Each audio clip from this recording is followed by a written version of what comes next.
Along the edge of the world, where the living dare not linger, a river moves without sound. No wind stirs its surface. No light reaches its banks. Someone has always been there, waiting, older than the gods themselves, older than grief, older than the first human breath that ever ran out. He holds a pole. He holds a coin. He has never once looked away from the opposite shore. His name is Charon, and this is his entire story. Take a moment to subscribe, but only if these stories genuinely bring you peace. Now find your quiet. The dark water is already moving. I know how it ends. That is the strange thing about telling a story from this side of the crossing. I know every shore he touched, every soul he carried, every insult he endured in silence, and every rare moment when something moved him that had no name he could give it. I know the music that came across the dark water. I know the branch of gold that caught even his hollow eyes. I know the weight of the chains Hades wound around his wrists when the law he served was used against him. I know all of it. And still, when I begin at the beginning, it surprises me.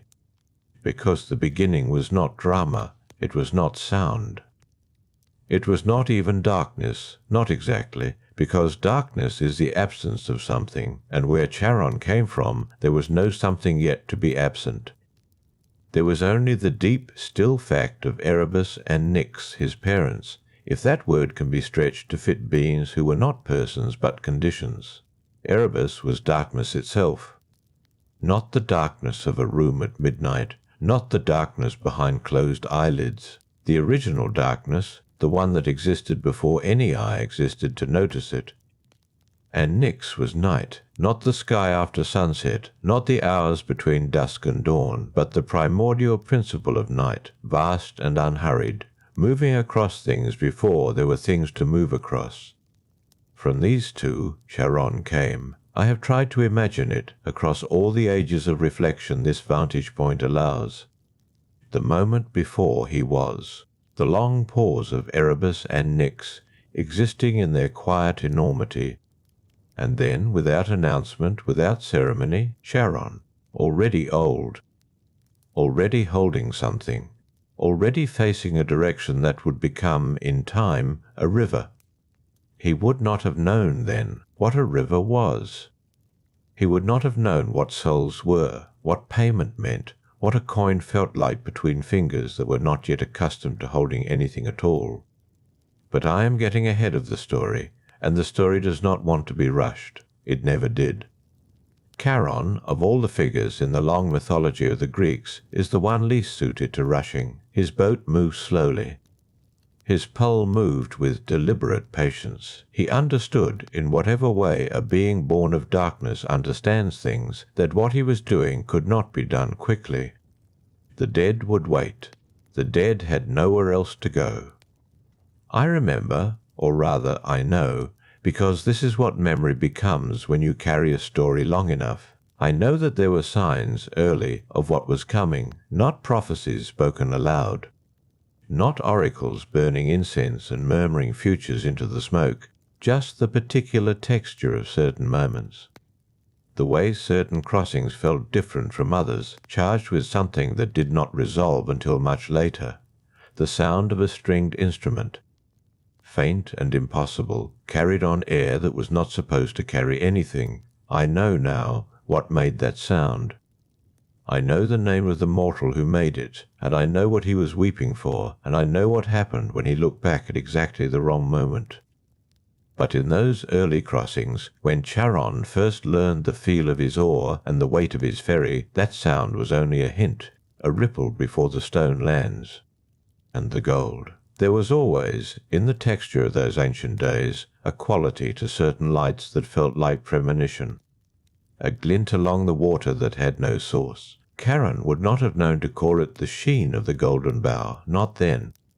But something in the light over the Acheron carried the memory of it forward, or perhaps backward, time moving strangely in a place built from darkness and night. His parents, Erebus and Nyx, gave him no instructions. They were not that kind of parent. They were not any kind of parent, really. They simply were, and from their being he was, and from his being the ferry would eventually come. And the river would eventually be named, and the souls would eventually crowd the dark bank with their coins and their confusion and their need to cross. All of that was still ahead. But I can see it, looking back from here, the way you can see a path through a forest only once you have already walked it. The shape of Charon's entire existence was present in the first moment of him. The patience was already there. The silence was already there. The hollow burning eyes that would fix themselves on the opposite shore and never truly look away, those were there from the beginning, lit by no fire anyone had yet kindled, burning with whatever it is that burns inside a being born of darkness. He was born knowing how to wait. That is, I think, the essential thing, the thing that made him suited to what he would become. Not strength, though he had that. Not wisdom, though the centuries would give him something that resembled it. Not even obedience, though he would serve Hades faithfully across an uncountable span of ages. He was born knowing how to wait and the underworld. It turned out, required above all else a being who could wait. The dark water moves. It has always moved. It makes no sound. In the beginning, before Hades built his kingdom, before Persephone was taken down into the deep and made it something like a home, before any mortal had yet died and come confused and coin-carrying to the bank, in that long before, Charon was already there, standing at the edge of what would become the Acheron, already holding something that would become a pole, already facing the direction that would become the opposite shore. Not waiting for anything exactly, just waiting. As I tell this story, knowing all of it, knowing the lyre and the bow and the chains and the slow return of Eurydice's shade in a boat that has never once sunk, though it has always been leaking, I find that the beginning keeps drawing me back. Because everything that came after was already folded into it, the way a river is already folded into the mountains where its water first gathers. Small and still and dark and quiet, with no idea yet of where it will go, or what it will carry, or what music it will one day hear moving across its surface and be unable to explain. His name is Charon. He came from darkness, and he carries the dead, and this is where we begin. The world that Charon was born into had no name yet. That is the first thing to understand. Not the underworld, not Hades, not the realm of the dead, none of those words existed, because the thing they described had not yet been shaped into a thing. There was only the primordial dark, and the primordial dark had no interest in being described. Erebus was his father, if father is a word that fits. Darkness without limit, not the darkness of a room at night, not the darkness behind closed eyes, something older and more absolute than either of those.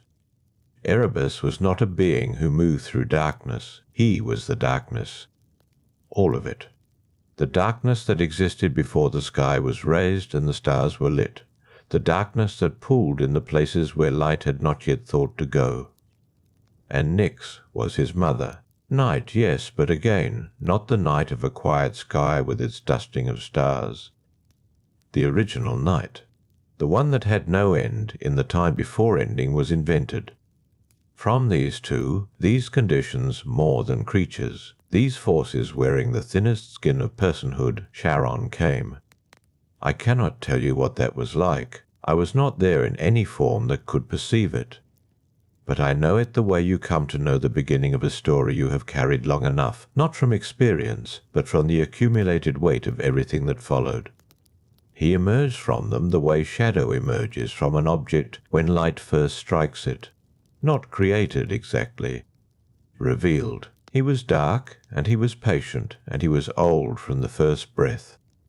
If he had a childhood, it was the emptiness, the long, lightless interval before the cosmos had arranged itself into something habitable, before Gaia stretched her broad back and made ground to stand on, before Uranus arched above her and gave the sky its first shape. In that interval, Charon moved through what would become the underworld, learning it the way water learns a channel, slowly, and by filling it. There were rivers here already, or the beginnings of rivers. The Acheron moved in its dark bed before any soul had come to cross it. The Cocytus wound through its low places, carrying sounds that had no source. The Styx was already old, already vast, already carrying the cold authority it would later lend to divine oaths. The Phlegethon ran its burning course through the deeper dark, the only warmth in a world that had no use for warmth. And the Lethe flowed with a particular quality of silence, different from the other silences, a silence that erased. Charon knew them all. He did not name them. He had no need for names. He knew them the way the dark knows its own depths, by presence, by feel, by the particular way each river moved against whatever served him as a sense of touch. He walked their banks in those early ages, or drifted above them, or simply was in those places the way his parents simply were everywhere. He was not lonely. Loneliness requires the expectation of company, and Charon had not yet formed that expectation. There was a pole in his hand, or something that would become a pole, long, dark-grained, worn smooth at the grip by use that had not yet happened. In those first ages it was only potential, the way the rivers were only potential, the way the far shore, that fixed point his burning eyes had already found, was only potential. He held it with the ease of something that belonged to him, not because anyone had given it to him, but because it had always been his. The boat came later. Or perhaps the boat came first. I cannot be certain of the order, and I am not sure the order matters. What matters is that it was already old when it was new, already dark-planked, already settling low in the water with the heaviness of great age, already showing that persistent leak along the port side, the one that never worsened and never healed, the one that would still be there when the first soul climbed in with trembling feet. And there still, when the last famous crossing I know of happened, on a night lit by nothing at all. The boat leaked from the beginning. It never sank. This too seems important.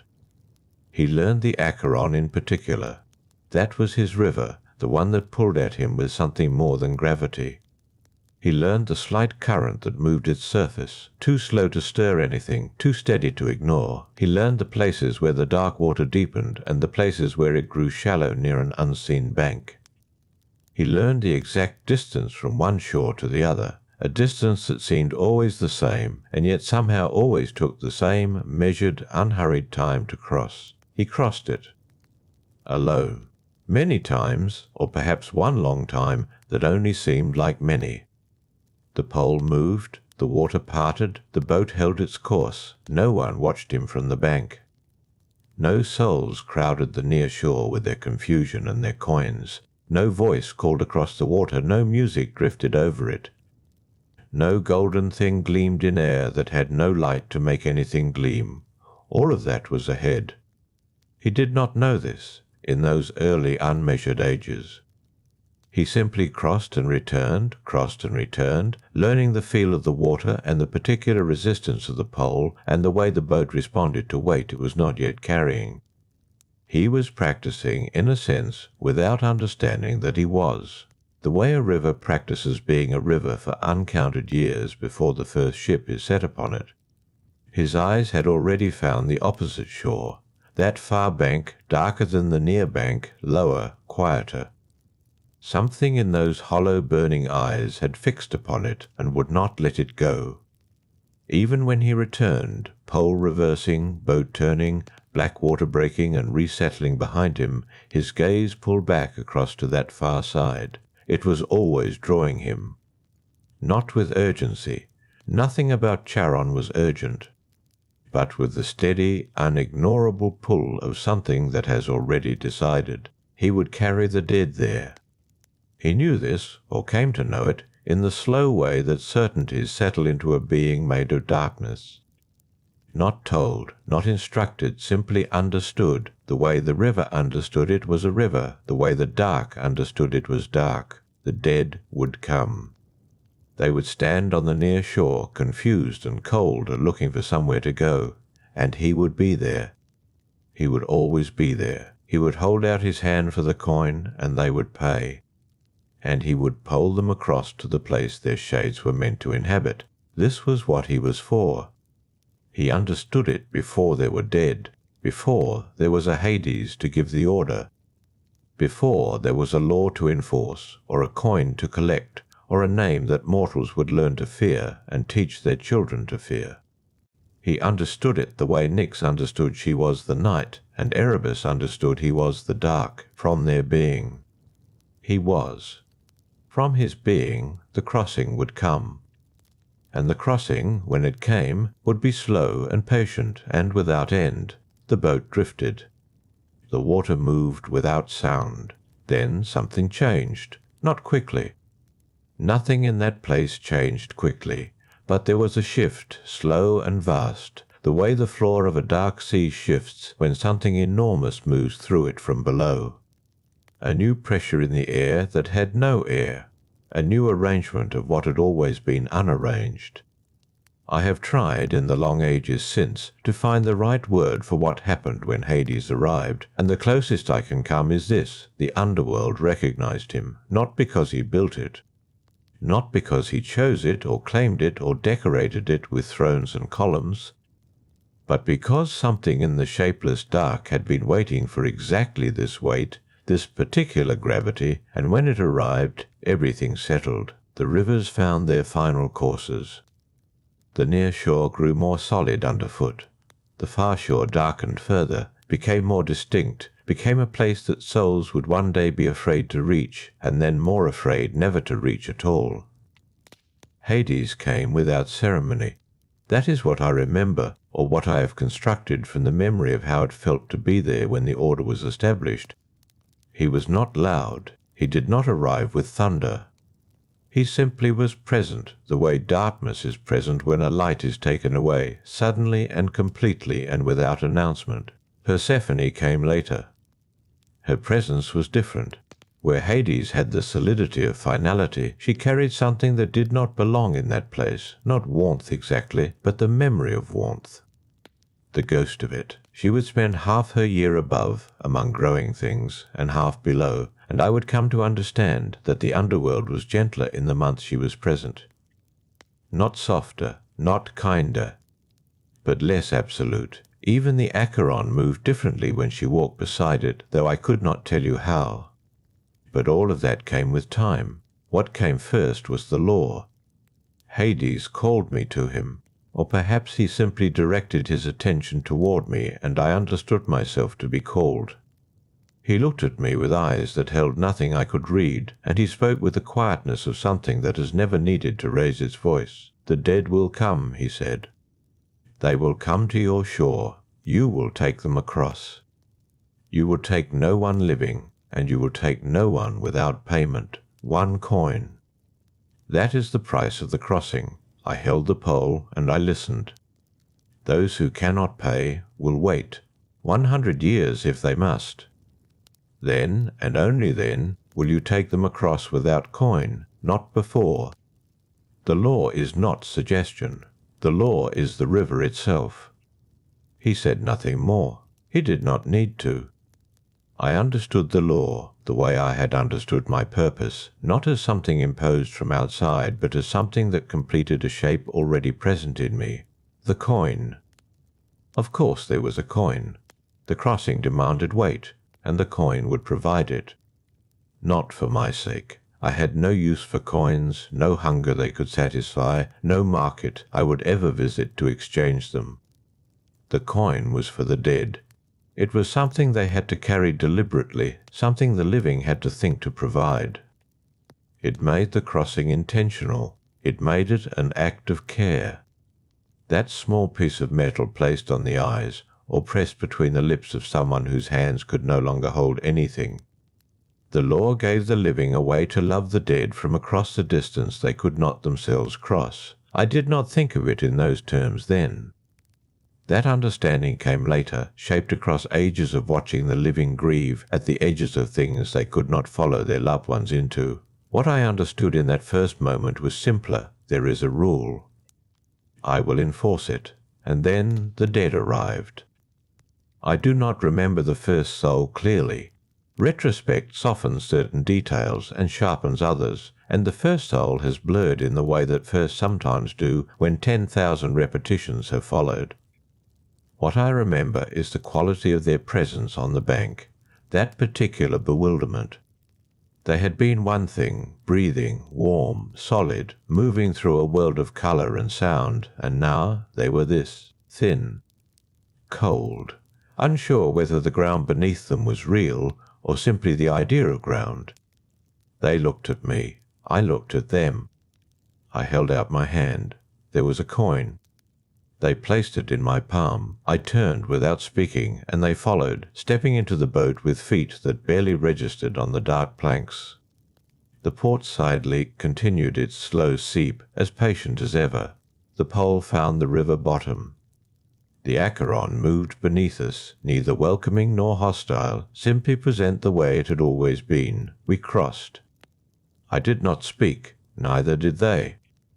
Words are a living habit, and the dead often forget them before they remember to forget. They sat in the bow and looked at the far shore approaching, and did not look back at what they were leaving. Most of them did not. Most of them understood, even in their confusion, that looking back was not something this crossing permitted. I brought them to the far bank. They stepped off. And then the difficulty arrived. Not that first crossing. The next group, or the one after. I cannot be precise about the timing, but it did not take long, measured in the accumulation of arriving shades. They came in numbers, clustering at the bank, pressing forward, and among them were those whose hands were empty, no coin. None pressed into their mouths by careful hands above, none placed on their eyes before the wood was nailed down. These ones reached for the boat, and there was no payment to offer. I had known, in the abstract, that this would happen. Hades had said it plainly, 100 years. But knowing a thing and enacting it against a shade that stands before you, bewildered, cold, reaching, that is a different kind of knowing. They could not cross. I said this without words, the way I say most things, with a stillness that means no.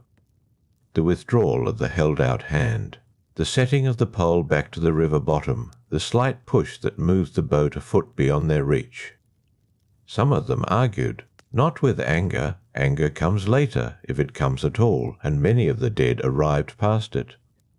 They argued with confusion, with pleading, with the particular grief of someone who has already suffered the hardest thing and finds there is still one more difficult thing to bear. I heard all of it.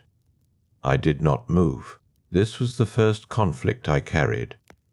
Not the weight of Hades' law against my own nature. I had no nature that resisted the law. What I carried was something quieter than that. The knowledge that the system I served was just, and that just systems still produce moments that feel unjust to those caught inside them. The soul without a coin had not failed. The person whose body was buried without payment, they had been failed. By careless hands, by poverty, by the accident of dying alone where no one found them in time. The law did not distinguish between these cases. The law was the law. I watched them settle on the bank to wait their 100 years, and I took those who had paid, and I crossed, and I came back. And the ones still waiting were there when I returned, and I crossed again with those who could pay, and the waiting ones watched from the far edge of the bank. This happened many times before I stopped counting. Before counting became irrelevant. What I learned in those early ages of the law was that the hardest part of my charge was not the crossing itself. The crossing was simple. The river, the pole, the water, parting and closing. Simple. The hardest part was the bank. The near shore, where what was already lost waited to discover how much was still left to lose. I enforced the law. I have always enforced it, but I did not enforce it without knowing what it cost. The pole moved in my hands. The water held us. The far shore received another shade. Behind me the near bank filled again. The far shore had its own quality, different from the near bank in ways that took me time to learn, and I had nothing but time. The near shore was waiting. The far shore was arrival. They are not the same thing. When I brought the dead to the far bank, and they stepped from my boat onto that cold ground, something shifted in them. The bewilderment did not leave entirely, but it changed its character. On the near shore they did not yet understand what had happened to them. On the far shore they began to accept it. The difference was subtle. I noticed it in the way their feet settled on the ground, with slightly more weight, with slightly less questioning. The asphodel meadows spread beyond the far bank in a grey expanse that was neither pleasant nor terrible. Pale grasses grew there, or something that resembled grass, reaching toward a sky that held no sun and needed none. The dead walked into it, and their shapes slowly blurred with distance, becoming part of that colourless middle ground between arrival and judgment. I watched them go. I always watched, for the few moments before I turned and poled back. Cerberus stood at the gate further in, past the meadows, past the first hollow fields. I had seen him many times by then, 3 heads patient on a single vast body, his many eyes tracking each soul that moved toward the deeper realms. He did not bother the souls who went forward. His charge was simpler than mine, nothing left once it had entered. That was his instruction, and he kept it without complication. He and I understood each other in the wordless way that things with fixed purposes understand one another. He was the lock. I was the toe. Different mechanisms, same architecture. I turned the boat. The pole found the Acheron's bottom. I crossed again toward the near shore. It was on one of these return crossings that I first encountered Hermes with any regularity. He had appeared before briefly. In those earliest arrivals, the quick bright shape of him at the near bank before he turned and was gone. But in time his visits became more frequent, more structured. He would arrive with the group of shades behind him, moving with that particular efficiency of his, and he would deliver them to the bank and look at me across the water with an expression that contained, if I read it correctly, something like professional regard. Hermes Psychopomp, guide of souls. His role was to bring the dead to me. Mine was to carry them across. Between us, a transfer happened that neither of us needed to discuss. He would arrive, and the shades would cluster, and I would pole the boat toward them, and he would already be looking back toward the living world, ready to go. His sandals had wings, small feathered things at his heels that seemed to catch even the still air of the underworld and find in it some current. He was quick in the way that light is quick, not effortful, just immediate. I was slow in the way that water is slow, persistent, undeviating. He never stayed to watch the crossing. This I noticed early. He delivered and departed. The souls passed from his care to mine in a moment that had no ceremony attached to it, the way that cargo changes hands at a dock without the ships needing to speak to each other. I did not resent this. I did not require ceremony.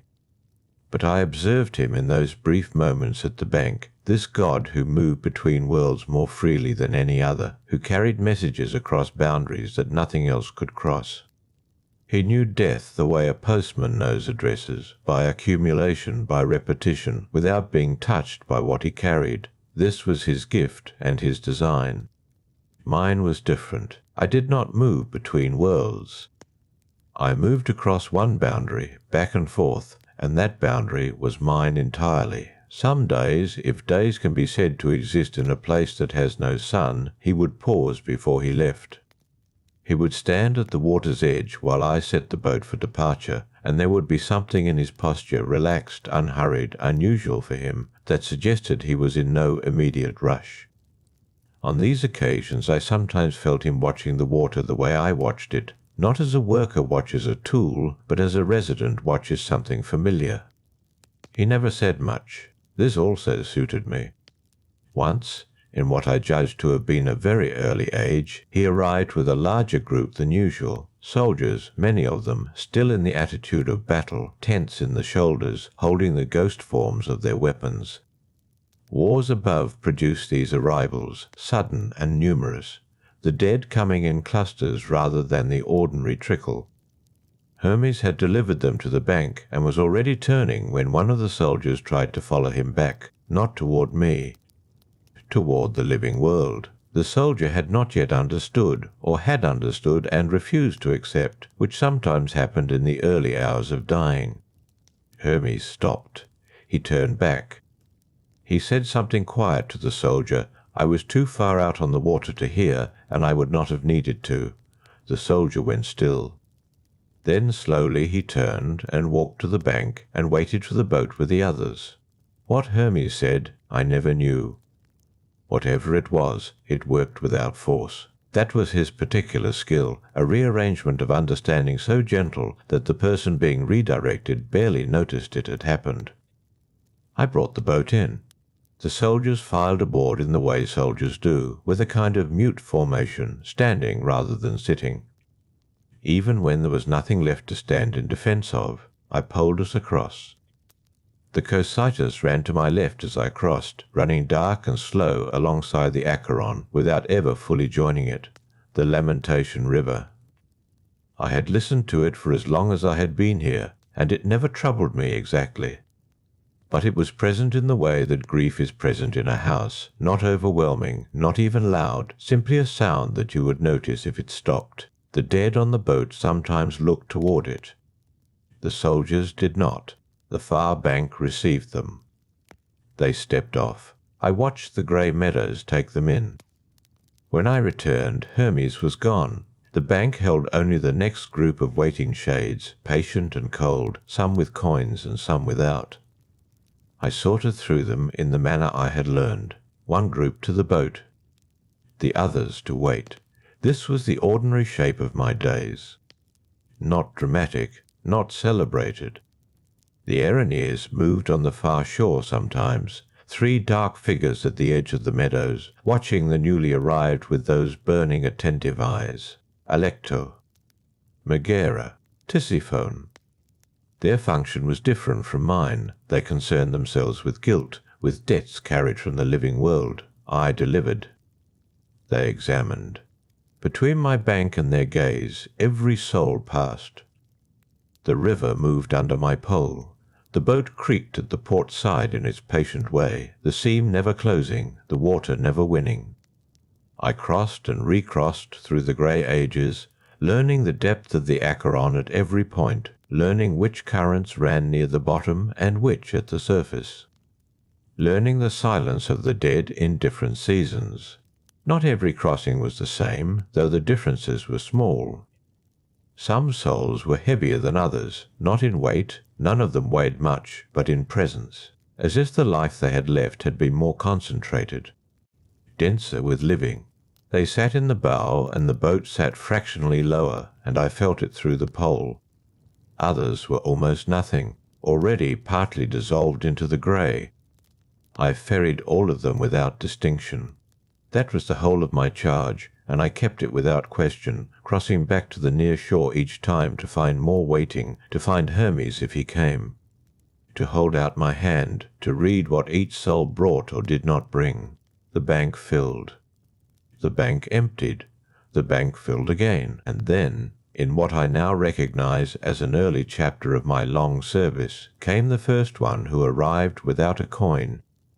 I noticed it the way I noticed most things, not with alarm, but with attention, a shade standing apart from the others at the near bank.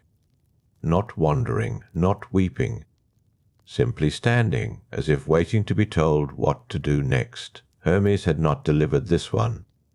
The soul had arrived through the ordinary descent, the way the newly dead found the bank in those early ages, drifting downward through the grey. Pulled by the gravity of Hades' realm until the water appeared before them and the boat became visible across it. The soul was a woman, or had been. She stood at the bank's edge and looked across to the far shore with an expression I could not fully read. Not terror, something more like incomprehension. As if the fact of where she was had not yet become a settled thing inside her, I brought the boat in, held out my hand. She had nothing to offer. Not because she had refused, not because she had hidden what she carried. There was simply nothing there, no coin, no metal, no token of any kind. The living world, in its early confusion about what the dead required, had sent her to me empty-handed. The law was clear. I had received it from Hades himself in those first days when the order of the underworld was being established. The rule was not mine to bend. It existed for reasons larger than either of us standing at the water's edge. I withdrew my hand. She did not protest. Perhaps she did not understand enough to protest. She stepped back from the bank's edge and stood where she had been, and I poled the boat out again with the others who had paid. When I returned, she was still there. She remained for many crossings after that. I am not certain how many. Time in this place does not organize itself into countable units. But I grew accustomed to her presence on the bank, the way one grows accustomed to a stone that has always been in a certain place, not intrusive, not welcome, simply there. Others like her began to arrive, not all at once. But steadily, over that early period, a fraction of each group came without payment. They stood aside as I sorted through the arrivals. They watched the others board. They did not press forward or argue mostly. A few did. A few came close and showed me open palms and looked at me with eyes that still held the freshness of grief, and I turned them away all the same. The rule held because the rule was the rule. That was the whole of my reasoning. I had not made it. I did not weigh its fairness. My part was to apply it, crossing after crossing, without calculation, but I watched them. The coinless ones gathered at the far edge of the bank, away from those who waited with proper payment. They did not mingle much. There was a quality to their waiting that differed from ordinary waiting. The souls with coins waited knowing they would board. The coinless ones waited without knowing anything, without an end in sight, without a clear horizon on their patience. Some of them wept. The Cocytus offered them company in that, at least. Its sound moved across the bank at all hours, that low, dark current of lamentation. And the coinless dead sometimes seemed to find something in it that was close to recognition. I did not comfort them. That was not my function, but I watched. The 100 years passed for that first woman. I know this because eventually she came forward again, and I recognized her, not by face, which had grown indistinct in the manner of all long-waiting shades, but by position. She had stood in the same place for so long that I associated the spot with her particular stillness. The law allowed for this. After 100 years, the unpaid dead could cross regardless. Hades had built this provision into the rule from the beginning. Whether out of something like mercy, or simply to prevent the bank from growing too crowded to manage, I could not say. He had not explained the reasoning to me, and I had not asked. She crossed without a coin. The boat received her as it received all the others. She sat in the bow, and I felt through the pole what I usually felt, the faint presence of a soul, lighter than living weight, something that had once been substantial and was now fading toward the grey. She stepped off at the far bank. The meadows took her. She became indistinct quickly, the way they all did, until she was simply a shape moving into the pale grass, and then no longer distinguishable from the shapes already there. That was the end of her, from my perspective, but her 100 years on the near bank had been seen by others. The living world in those ages had some awareness of what lay below. Not precise knowledge, mortals never possessed precise knowledge of the underworld, but a general sense, passed from one generation to the next, that the dead went somewhere, and that what happened to them there depended in part on what the living did with the body. Word reached them. Slowly, the way all necessary knowledge reaches the living, not through instruction, but through consequence. The dead who arrived without coins were not crossing. The dead who arrived with coins were a small object placed with care before burial. Made the difference between 100 years of grey waiting and the immediate passage to whatever came next. I do not know who first placed a coin on a dead person's eyes. The gesture did not come to me with an announcement. What I noticed was simply a change in the pattern. fewer coinless arrivals, then fewer still. A gradual shift, like a current, redirecting without declaring itself. The practice spread the way practices spread in the living world, not by command, but by the slow absorption of one generation's habits into the next. A mother saw it done. A son did what his mother had done. A whole village learned by watching other villages. The obol became part of how the living sent their dead off. I began to receive more payment than absence. The coinless still came, of course. The practice never spread everywhere. The very poor arrived empty-handed, and the forgotten dead, and those who died in places too distant from the custom's reach. They stood to the side. They waited. Eventually they crossed. But the bank cleared more often than before. The long grey line of the permanent waiting grew shorter across those early centuries. My hand held out at the boat's edge was met more reliably with the small cold weight of metal. I do not know if those first mourners who placed coins on their dead understood the full significance of what they were doing. Perhaps they imagined it as simple provision, the way food was placed in tombs alongside the dead, a practical kindness extended past the boundary of living. Perhaps they thought of it as paying a fare in the same spirit. One pays a ferryman for river passage in the waking world. They were not wrong. That is precisely what it was. And in that recognition that my work had become visible enough to the living that they prepared for it before dying, something in the long routine of my service settled into a shape it had not quite had before. The boat still leaked at its old seam. The pole still met the river bottom with the same familiar resistance. The Cocytus still ran to my left, dark and unhurried, its low sound filling the air between crossings. But the near bank, when I returned each time, held fewer faces turned toward me with that particular confusion of the unprepared. The living had learned to send their dead with something in hand. I took the coins. I set the pole. The far bank received them. The ages that followed the settling of the obol custom brought a different quality to the near bank. Not quieter exactly, the dead were rarely noisy in any case, but more ordered, more expected. The crossing had found its shape, and within that shape I had found my rhythm. It was in those settled centuries that I first began to understand Hermes. He had always been part of the arrangement. Hades had established this early. Hermes would serve as psychopomp, the guide of souls from the living world down to my shore.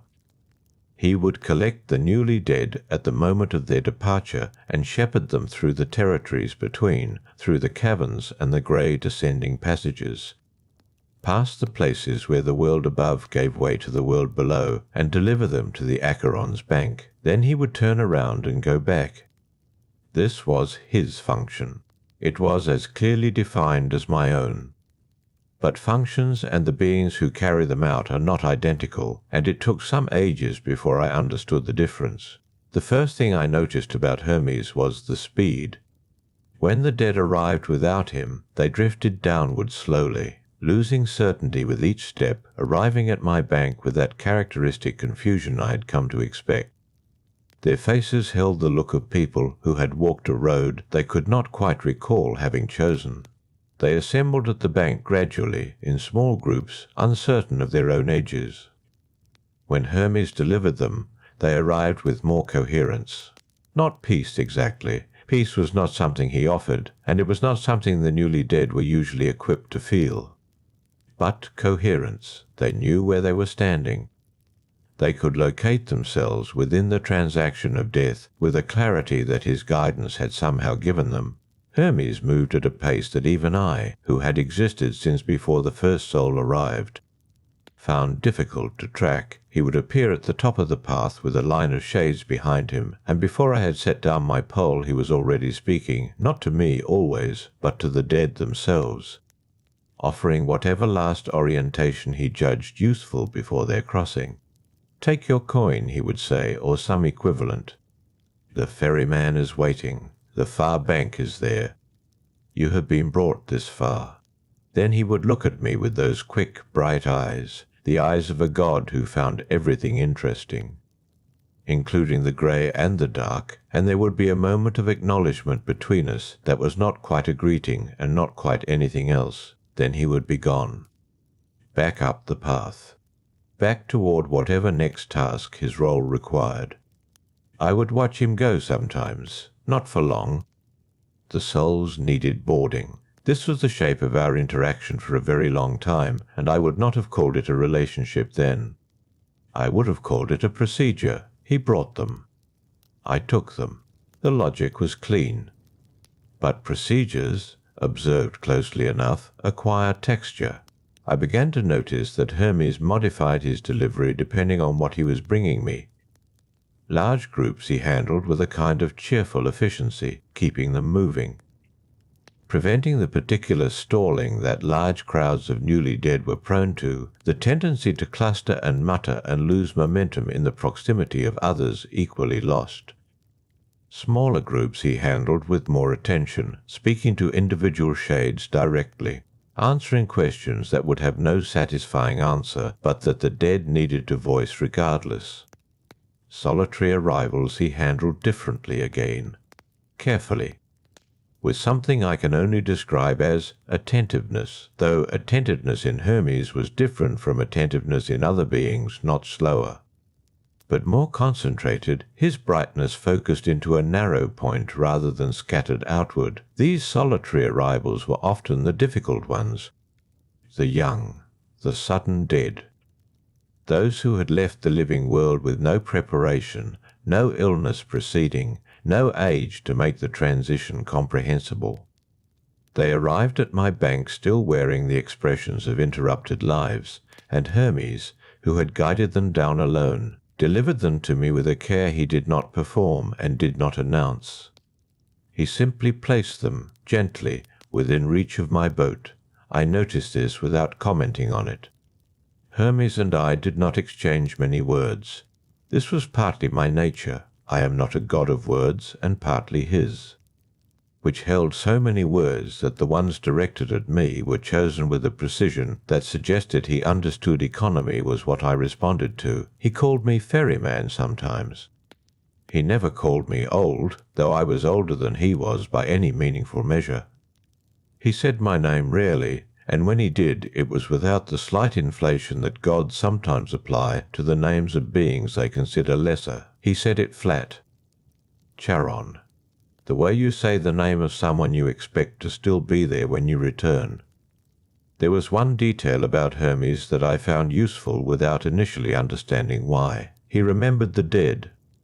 Not all of them. No single being could hold all the dead in mind, and Hermes had other functions, other territories, other obligations that filled his attention the moment he returned upward. But he remembered some. Particular crossings.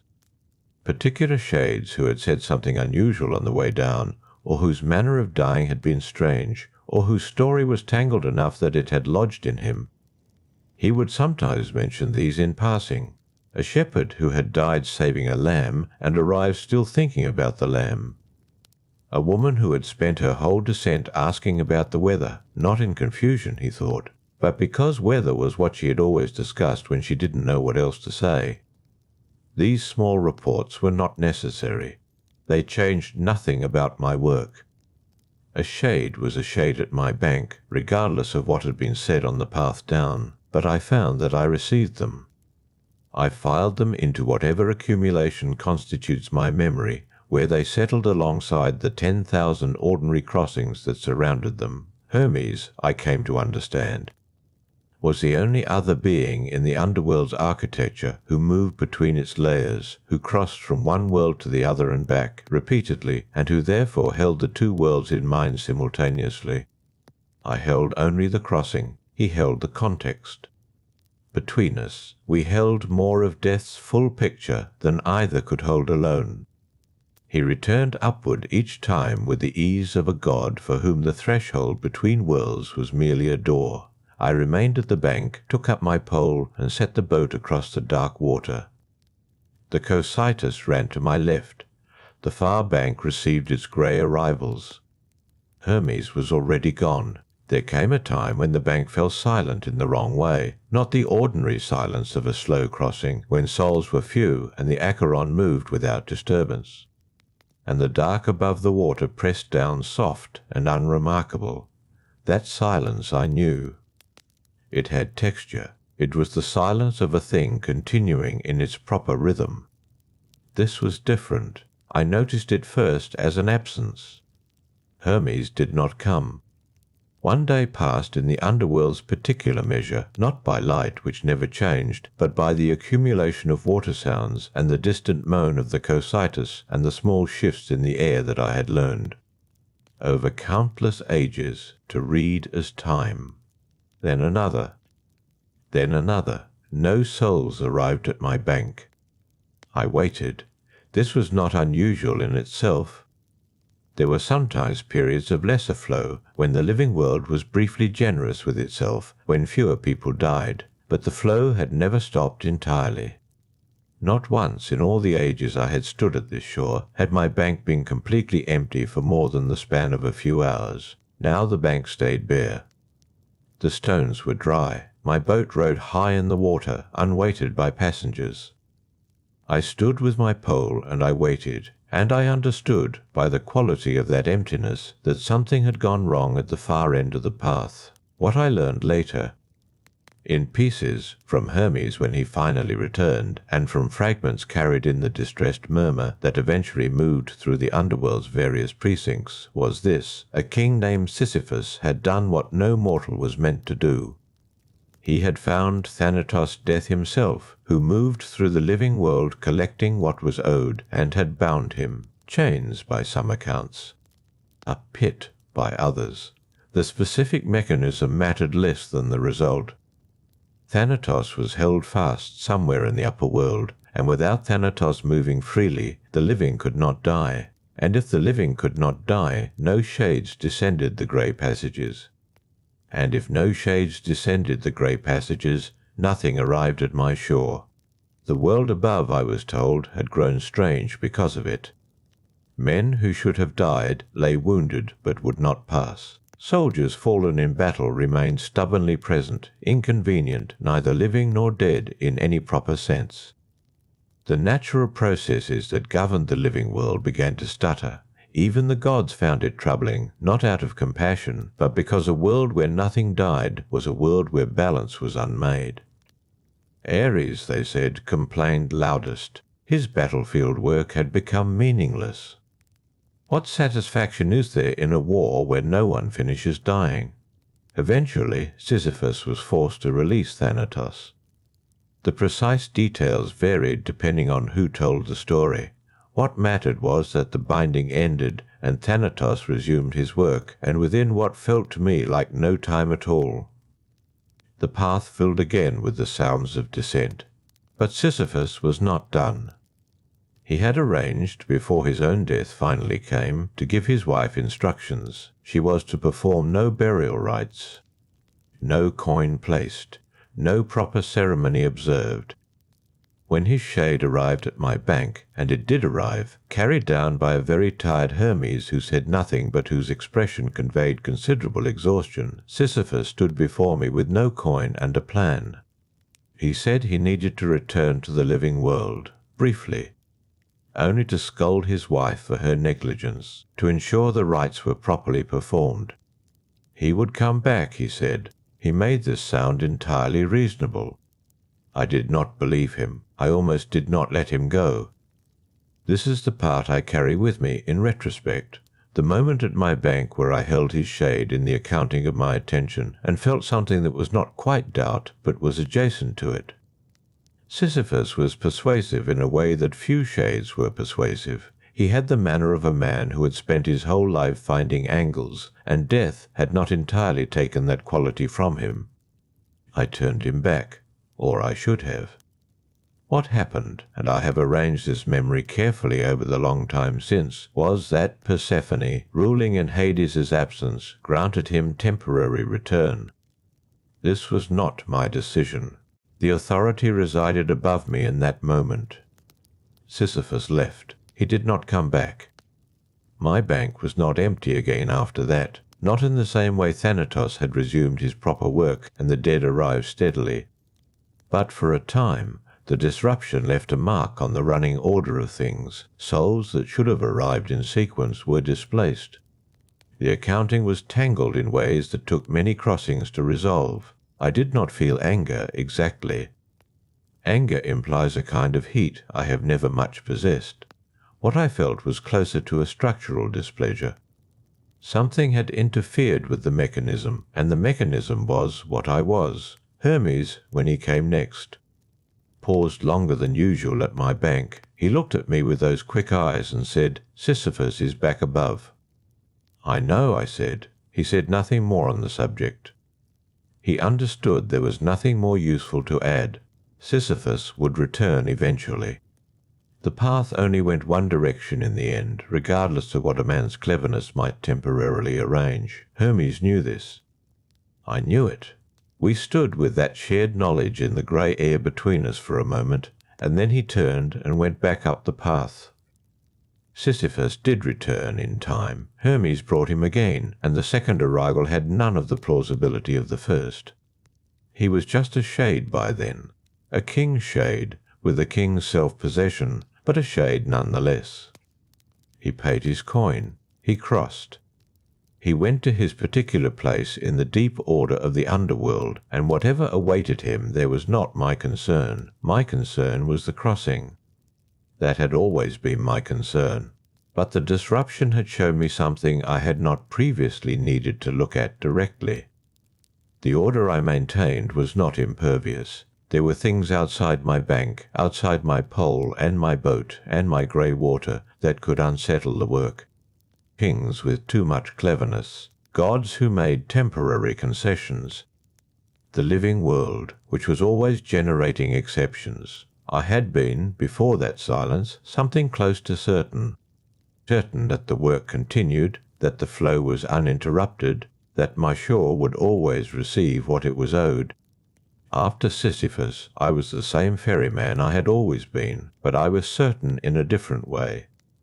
Not the certainty of a thing that has never been tested, the certainty of a thing that was tested and held, and returned to its post, and understood the holding as something it had chosen rather than something it had simply always done. My pole found the bottom. The boat pushed off from the near bank. The far shore waited in its usual grey remove, neither closer nor further for what had occurred. I poled across. Some disruptions arrive with cleverness. Sisyphus had been that kind.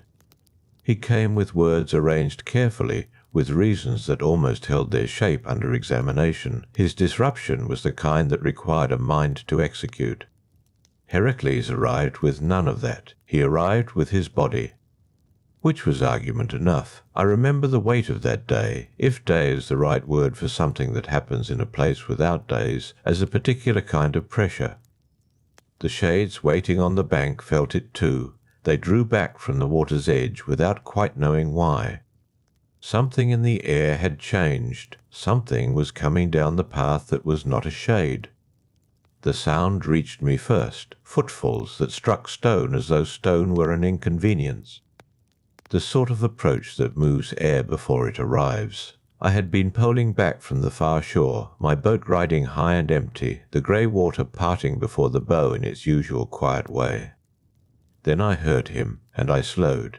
He came through the press of waiting souls like a man moving through mist. They scattered from his path, not out of discourtesy, but out of instinct. He was alive. Everything about him announced it. The warmth of him, the breath of him, the colour in his skin, all of it wrong for this place. Wrong in the way a fire is wrong under water. I drew the boat up to the bank, and I looked at him. He was large in the way that a force of nature is large, not merely in body but in the space around him. The lion's skin across his shoulders still carried something of the creature it had been. In one hand he held a club worn smooth from use. His eyes were direct. He looked at me the way men look at obstacles they have already decided to remove. Heracles, I knew. Word moves through the underworld in its own way, not quickly but thoroughly. I had heard of his labours. I had heard, in the particular half-language of this place, that he was coming, he said he needed to cross. He had business in the deep places. I told him the rule. The same rule I had told every shade who stood at that bank. The coin. The death. Both required. He had neither. He said he knew that. He did not move to leave. There was a pause between us then, and the grey water moved against the hull of my boat in small, indifferent sounds.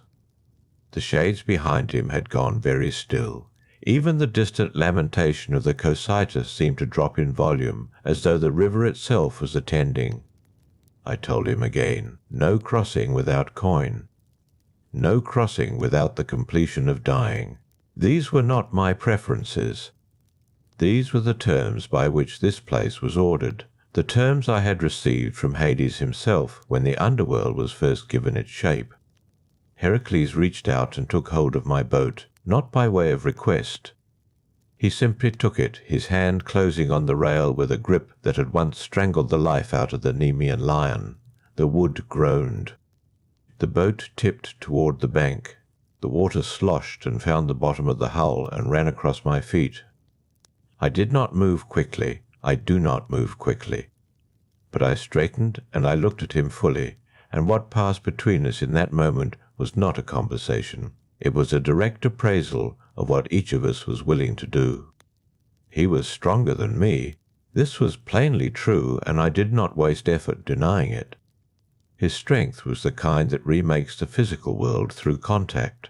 I was old, very old, older than Heracles by more ages than he had years, but oldness is not strength in the way he meant strength. What I had was the weight of every crossing I had ever made, the accumulated authority of uncountable souls received and delivered, the knowledge that what I stood for was larger than a single crossing, larger than the immediate demands of one very determined demigod with unfinished business in the deep places.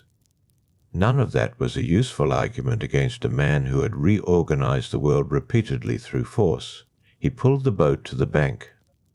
He stepped in. The boat took his weight and settled low, lower than it had settled for any shade, because he was alive, and alive carries more presence than dead in that dark water. The hull dipped near the waterline on his side. I looked at the waiting souls on the bank. They looked back. They said nothing. There was nothing to say. I took up my pole. There is a kind of compliance that is not agreement. I poled us away from the bank, and the far shore came toward us through the grey, and I did not speak, and Heracles did not speak. And between us in that boat there was nothing except the fact of what was happening. He had compelled me. Not through cleverness, not through authority, not through a golden branch or music or any sanctioned permission. Through the raw application of force against something that had never been forced before. The water took us. My pole found the bottom. Stroke by stroke the near bank receded. I looked at the shades we passed on the crossing. There were a handful in the boat, coin-paying dead, who had been waiting. And they sat very still and did not look at the living man beside them. Death recognizes the living the way cold recognizes warmth. An instinctive withdrawal. The far shore appeared from the grey. I brought the boat alongside, and Heracles stepped out without a word. He went toward the deep interior, toward Cerberus and whatever waited beyond. I watched him go. His footsteps on the far bank were the last sound of him. Retreating into darkness, I stood in my empty boat for a time after that. The shades I had carried were already dispersing into the asphodel distances of the far shore. The boat rocked gently in the shallow water. The grey pressed down. The Cocytus resumed its usual register in the far distances, as though it had been holding its breath. What I felt, returning to the near bank alone, was not easily named. The structural displeasure I had felt at Sisyphus was recognizable, had a shape I could account for. This was something different. Sisyphus had used language and deception. He had worked within the seams of things. Heracles had simply overwritten the seams. I had been reduced to the boat and the pole and the compliance of someone who has no choice. something that had endured for ages uncounted, the integrity of that bank, the sovereignty of that refusal. The certainty that no living body would cross by compulsion was now behind me in the past. I poled back to the near bank. The souls waiting there looked at me. I looked at them. I took the first coin. I took the first shade aboard. The boat settled in its familiar way. I pushed off. The crossing resumed, as it had to resume, because the dead do not stop arriving because a ferryman has been humiliated. There is no pause in the work for that. The work is the work regardless. But I carried it with me, that crossing. I carry it still, not as wound exactly, more as a record. The way old timber carries the memory of weight it has borne, not visibly, but in the grain. Heracles had crossed. He had done what he came to do in those deep places, and he would return, and when he returned there would be a reckoning of sorts. Not from me, from Hades, whose law had been violated in the most direct and physical way. What was coming would not be coming to Heracles, who had already gone back above the world. It would be coming to me. I did not know the shape of it yet, but I knew the underworld well enough to understand that a transgression at my bank would not remain unexamined. The order of this place was not simply a preference, it was maintained, and the maintaining required acknowledgment when it failed. My pole moved through grey water. The far shore waited, as it waited. I watched it come closer. Stroke by stroke, the same remove it had always held, unchanged by what Heracles had stood in my boat and proven. Heracles came back. I had known he would. Not through prophecy, not through any word delivered to my bank, but through the simple logic of the labour he had been sent to perform. He had gone to take Cerberus. Having taken him, he would need to return. The deep interior of the underworld is not a destination. It is a passage. He emerged from the far shore's darkness the way he had first appeared at the near bank, without announcement, without particular ceremony. The three-headed dog was bound at his side with a length of chain Heracles had fashioned from what he found down there in the deep places. Cerberus walked strangely, all three heads at angles, none of them at ease. Even from the water I could see that. The dog knew this was wrong in ways that went beyond chains. Heracles saw my boat. He did not slow. I brought the boat to the far shore, and he stepped in. He did not pay a coin. He had not paid a coin on the first crossing. He paid nothing now. He sat with Cerberus leashed against his leg, and looked at the opposite bank as I had looked at the far shore uncountable times, with a patience that belongs to someone who knows the crossing is finite. I poled us back. Cerberus made a low sound. Once. Then the dog fell silent. Even three-headed guardians of the dead know when the moment calls for quiet. At the near bank, Heracles stepped out. Cerberus followed with reluctant pause. Heracles walked away from the water without looking back at me, and the sound of his footsteps and the soft dragging of chain moved up the long path that led toward the living world above. He did not look back. I sat in my boat and listened to the sound of him leaving, and then I could not hear him any more, and there was only the grey again and the Cocytus in its distances. I took up the next soul. I do not know exactly when the summons came. There is no time here marked by bells or the passage of light. What I know is that between one crossing and another I became aware of a stillness settling over my bank that was different from ordinary stillness. The usual quiet of the underworld is occupied. It has texture. The sound of water. The presence of waiting dead. The distant movements of the place. This was a stillness with a direction to it. The shades on the bank drew back. They moved without hurrying, the slow passive drift of those with nowhere in particular to go but an instinct to leave a space clear. They had felt this before, I think, the way animals move from a place where something large and certain is about to arrive. Hades came himself. He did not announce himself with thunder or with fire. He was simply there, at the bank, in the way that night is simply there, not arrived from somewhere, but present in the manner of something that was always coming and has now come fully. He wore the helm of darkness at his side, not on his head. He did not need it here. Everything in this place was already his. He looked at me. I stopped my boat at the bank. I did not speak. There was nothing I could have said that would have improved my position or altered what was already decided. He had seen what happened. He knew what had happened. The underworld is his domain in the most complete sense, and nothing occurs within it that his authority does not eventually understand. He told me I had allowed a living body to cross his river. I did not argue. I had not allowed it. But argument is for situations where the outcome is undetermined, and this outcome was not undetermined. Hades had not come to negotiate. He had come to reinstate the order that Heracles had broken, and the reinstating required that the violation be marked in some permanent way. What he gave me was chains. Not heavy ones, not punitive in the way that Tantalus or Sisyphus received punishment, which was designed to be perpetual and visible and instructive to others. These chains were something more administrative. They bound me to my post. They bound my boat to the dock. They said, in the language of divine consequence, that what had happened here would not simply resume as though it had not happened. I sat with those chains for a period I cannot measure, long enough for the near bank to hold its accumulated waiting dead without my work to relieve it. Long enough for the far shore to wait for arrivals that did not come. What I discovered, sitting still, was the specific discomfort of stillness. I had been moving for ages, stroke and stroke, bank to bank, the bottom of the pole finding the bottom of the river, the hull reading the water. My body, such as it is, the body of something born from Erebus and Nyx, had organized itself entirely around motion. The crossing is not something I do. It is what I am. To sit tethered at the dock was to understand that for the first time through its absence.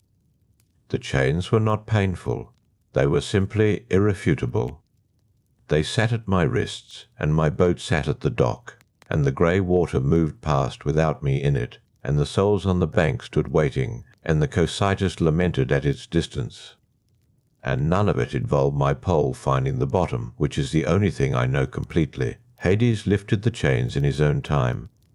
He did not explain when he lifted them, or offer ceremony. They were simply gone, and I was released back to my work, and the work accepted me without comment. I took up the first waiting soul. I checked the coin. The coin was there. I brought the shade aboard. The boat settled in its familiar way. I pushed off. What remained after those chains were removed was something I have turned over carefully in all the crossings since. Hades had not punished me for failing. A ferryman compelled by the strength of Heracles cannot be said to have failed. He had marked the transgression because the transgression existed and had to be acknowledged. The underworld runs on acknowledgement. Every coin, every refusal, every 100-year wait on the near bank, these are acknowledgments. They say, this law exists and has weight. The chain said the same thing about my crossing. That Heracles had forced me did not erase the fact of the crossing. The fact had to be carried somewhere in the record of this place, and I was the one who carried it. Not as his fault deposited in me, simply as the fact which had to rest somewhere, and I am the one who was present. I do not know if that is just. I have been here long enough to understand that justice, in the underworld, is not the same concern. It is among mortals. What the underworld maintains is order. Order is what makes the place function, makes the rivers run in their courses, makes the judges render their verdicts, makes the souls find their way to the correct shore of their afterlives. I am part of that order. The chains were part of that order. My pole moved through grey water after I was released, and the bottom came up to meet it. And the boat moved forward. Somewhere above the world Heracles walked with Cerberus on a chain, and no thought at all for what he had left behind at the dark river. He had done what he came to do. That is how heroes work. They come. They take. They go back up into the light. I remained. The far shore came toward me through the grey, steady and unhurried, as it comes on every crossing, carrying what it always carries, the wide grey weight of arrival, and the particular silence of a place where the living have never stood for long. The far shore received the souls I brought that day without ceremony, as it always did, and I turned the boat back toward the near bank and the next waiting shade.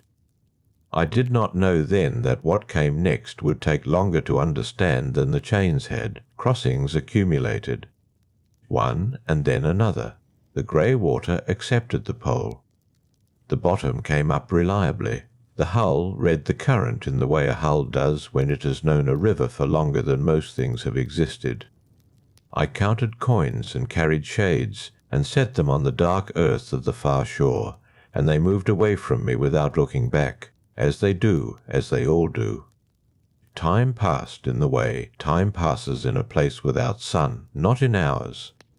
In crossings. Then he came. I noticed him before I docked. There is something about the living that the dead do not have, a quality of presence that carries differently across water.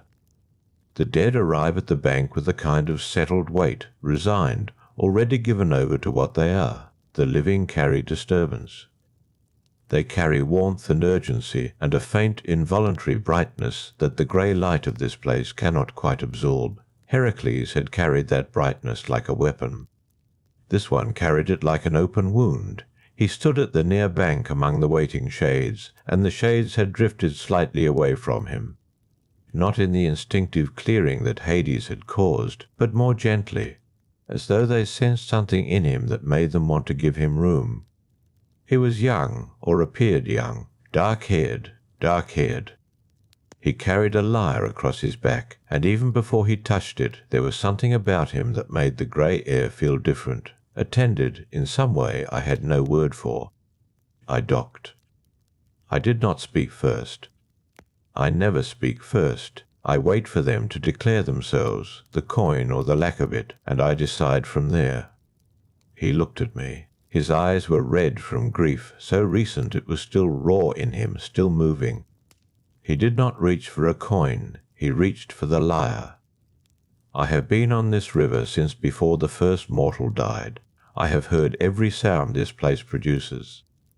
The Cocytus, distant and constant, carrying its particular note of lamentation, the scrape of the pole on the stone dock, the low collective sighing of the shades on the bank, a sound like wind moving through a place where there is no wind. I have heard the groan of the Styx at the places where its current pulls deep and cold. I have heard the silence of the asphodel meadows, which is a silence so complete it has its own texture. I had not heard this. The music he made was not complicated. That was the first thing I understood. It was not a display of skill, though the skill was there, unmistakable and effortless. It was simply grief given shape, given pitch and duration and breath. It was grief that knew exactly what it had lost, and was not yet willing to accept the losing, and the lyre was how it said so. The shades on the bank stopped their drifting. That does not happen. The dead move with a slow, aimless patience, back and forth along the near bank, waiting out their crossing or their 100 years as the case requires. They do not stop. There is nothing in this place that arrests their wandering. They have already given up arresting. They stopped. They stood, still as stone, faces turned toward him. Even the Cocytus seemed to draw a breath. My pole was in my hand. The boat sat at the dock. The wood of the hull settled against the stone in the small, familiar way it always settles, a sound I have heard 10,000 times. And for the first time in more crossings than I can name, I did not push off. He played. The melody moved across the water. It touched the grey surface of the river and spread, the way a reflection spreads when something is dropped into still water. The grey did not brighten, the dark did not lift. But the quality of the dark changed, in the way that darkness changes when something is brought into it that belongs to the world of light. He was singing now, low and clear. Words about a girl. About the sound of her, the warmth of her, the specific silence she had left behind in every room she had been in and would be in no longer. Eurydice. I knew the name the way I know most names. She had crossed with me. I carry no record of faces, but I carry the crossings, and this one I located without difficulty. A recent shade. Young. Gone too soon by any reckoning, taken before her time by a thing that coiled in grass. I had ferried her with the others. She had found her place on the far shore. He was asking me to take him to her. Not in words. He had not spoken a word since arriving. The music was the asking, and the asking was the most complete thing I had encountered on this bank since the world was young. My hand tightened on the pole. There is a law. I know the law completely. The living do not cross. I had enforced this law since the first mortal walked off the far shore into whatever waited beyond. I had enforced it against Heracles and been compelled and chained for the transgression. The law has no clause for music. It has no clause for grief so precise and so genuinely given that even the underworld pauses around it. The law does not care about that. Laws do not contain clauses for the things that make them hard to keep. His music continued. The shades on the bank had not moved. I had not moved. The grey water ran past the hull of my boat without involvement, indifferent in the way water is always indifferent, carrying its current toward wherever currents go when the river has no visible end. I thought about Heracles. I thought about the chains.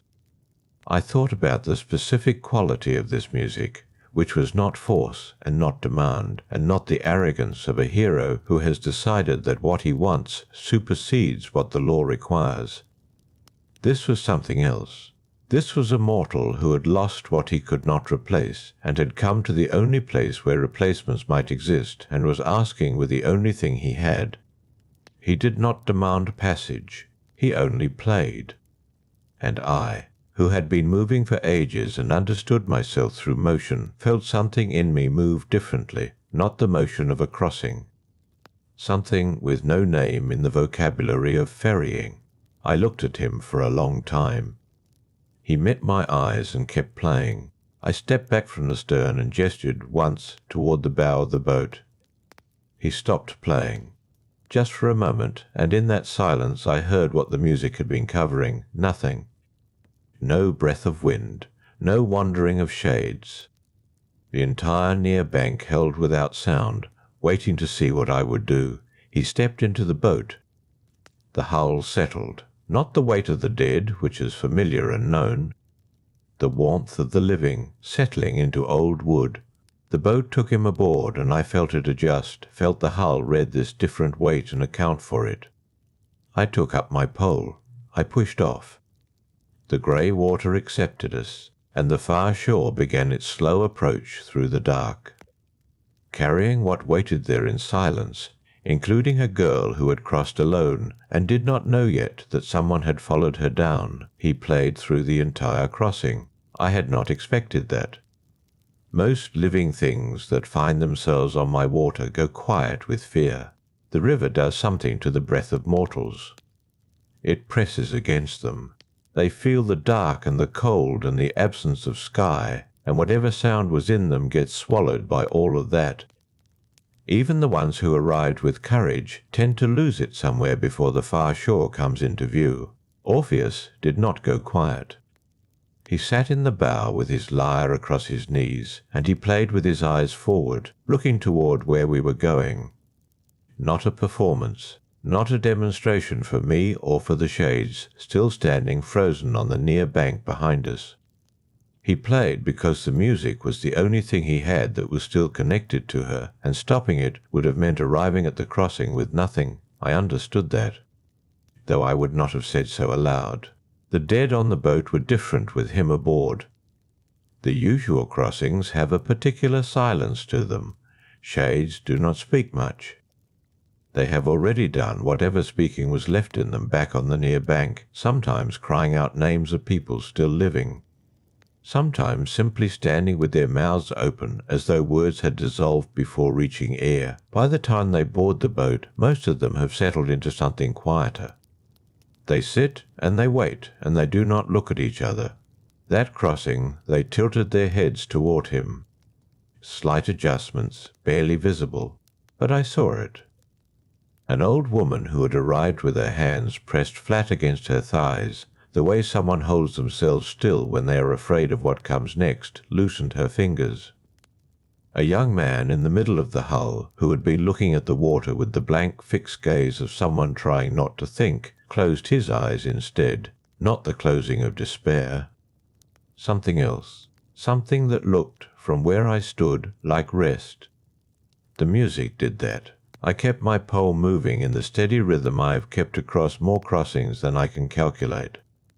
But I found myself listening, not in spite of my work, alongside it.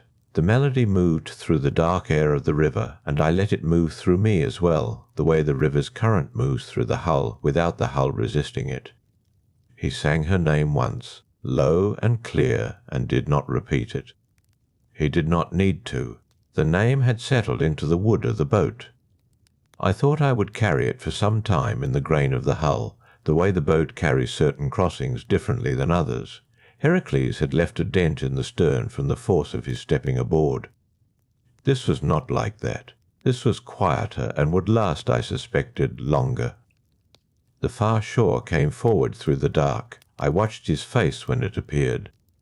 I do not typically watch faces. My attention during a crossing is on the water, the pole, the depth of the river at the points where the current shifts. But I watched his face. He looked at the dark earth of the far shore, and he did not flinch. He leaned forward slightly, the way a person leans when they are trying to see something in poor light and do not want to miss it. The lyre quieted in his hands, not stopping exactly, more tapering. The way a flame tapers when something passes near it, without quite extinguishing it. I brought the hull alongside the far bank and stopped. The shades stood and moved off without looking back, as they always do. They found the dark earth beneath them and walked toward the asphodel meadows without hesitation, because they no longer had the capacity for hesitation. That was already gone from them. Orpheus did not move immediately. He sat for a moment after the others had left, his hands resting on the body of the lyre, and he looked at the shore. I did not speak. I have never in my existence spoken first to a passenger, and I did not intend to begin. Then he stood. He stepped off the bow and onto the far shore, and his foot pressed into the dark earth, and I felt the boat rise very slightly as his weight left it. The living weigh differently even when they step away. The hull remembers. He turned back once and looked at me. I do not know what he saw. My face is not one that communicates in the ways mortal faces communicate. I have been told this, though not in flattering terms, but he looked at me for a long moment, and there was something in his expression that was not gratitude exactly, though gratitude was part of it. It was more like recognition. The look of one creature acknowledging another across a distance that is not entirely distance.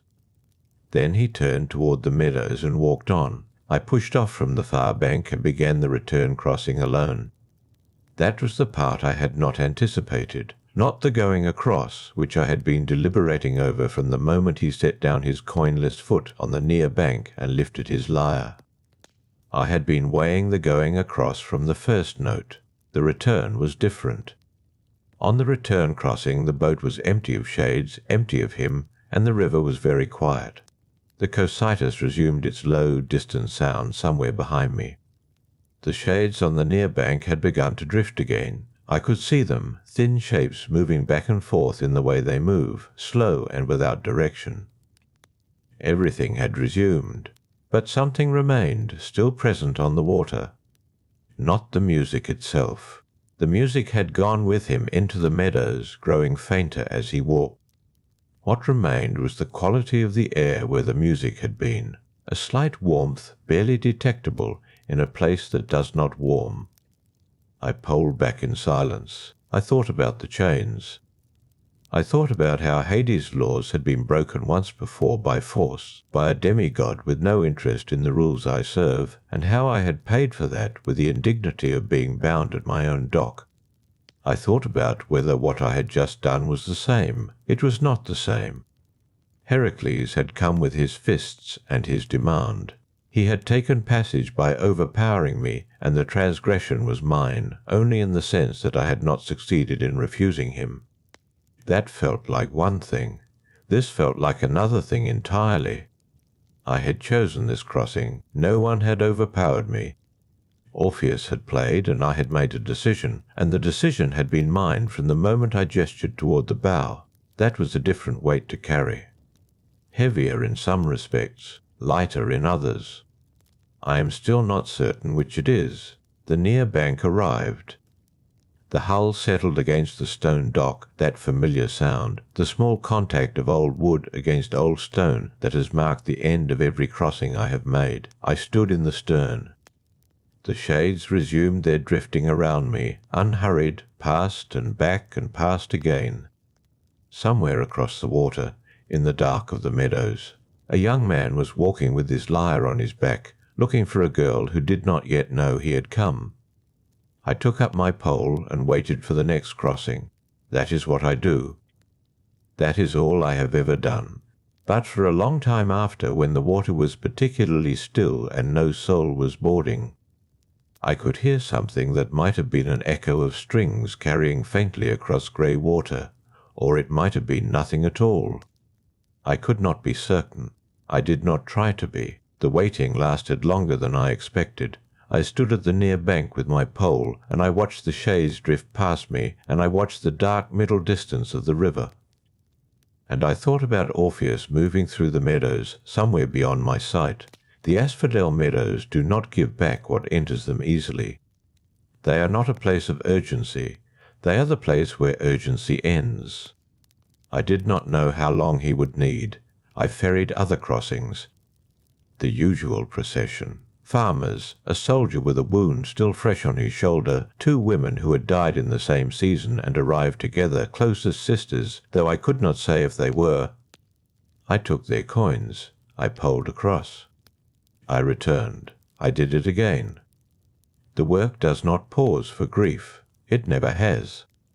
But between crossings I found myself marking the far shore with more attention than usual, looking at the dark line where the earth met the grey of the lower air, watching for movement. He came back before I had finished calculating whether he would come back at all.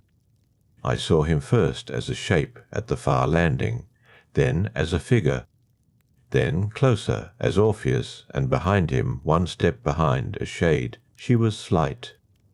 That is what I noticed first. Not small exactly, but slight in the way the newly dead are slight when they have not yet settled into what they are.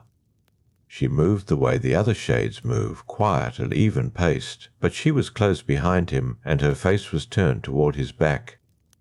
And there was something in the angle of her attention that was different from the blank forward drift of the long dead. She was new to this. The forgetting had not yet finished its work on her. I brought the boat to the far landing. Orpheus stepped in first, and the boat received his weight in that particular way. It receives the weight of the living. The hull sat lower. The water adjusted around us. He moved to the bow, and he did not sit this time. He stood, facing forward, facing the near shore, facing the direction he had come from. The lyre was on his back. He had not played it since he left the meadows, or if he had. The sound had not carried across the water to where I waited. The shade followed him into the boat. She stepped over the bow and settled near the middle, and I felt the difference in her weight compared to his. She was what she was now. The dead do not press down on the hull the way the living do. They sit in the boat without quite committing to it. I did not look at her for long. I pushed off from the far bank and began the crossing toward the near shore. What happened next is not something I have spoken of to anyone, because there is no one I speak to. But I have returned to it many times in the long intervals between crossings, when the river runs quiet and the shades are thin on the bank. Orpheus stood in the bow with his back to his wife, facing home. and I watched him from the stern as I poled. His shoulders were set. His hands were at his sides. There was a visible effort in the stillness of him, the effort of a man who is holding something in place by force of will alone. The river does not make this easy. The Acheron has a particular quality in its middle passage, not the sound of the Cocytus, which laments openly. Something quieter, a pull on the attention, a murmur that is not quite sound. I have ferried 10,000 years of the dead through it, and I have learned not to hear it. But a living man hears it differently. We were past the midpoint. The near bank was visible. I could see the dim shapes of the shades waiting there, their slow drifting. The stone dock was ahead, old wood and old stone, almost home.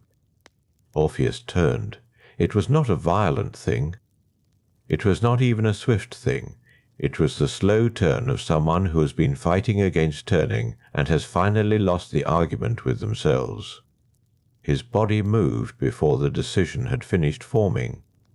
Or perhaps the decision had already been made before he ever stepped into the boat, and the whole crossing had simply been the time it took to arrive at the inevitable conclusion of it. He turned.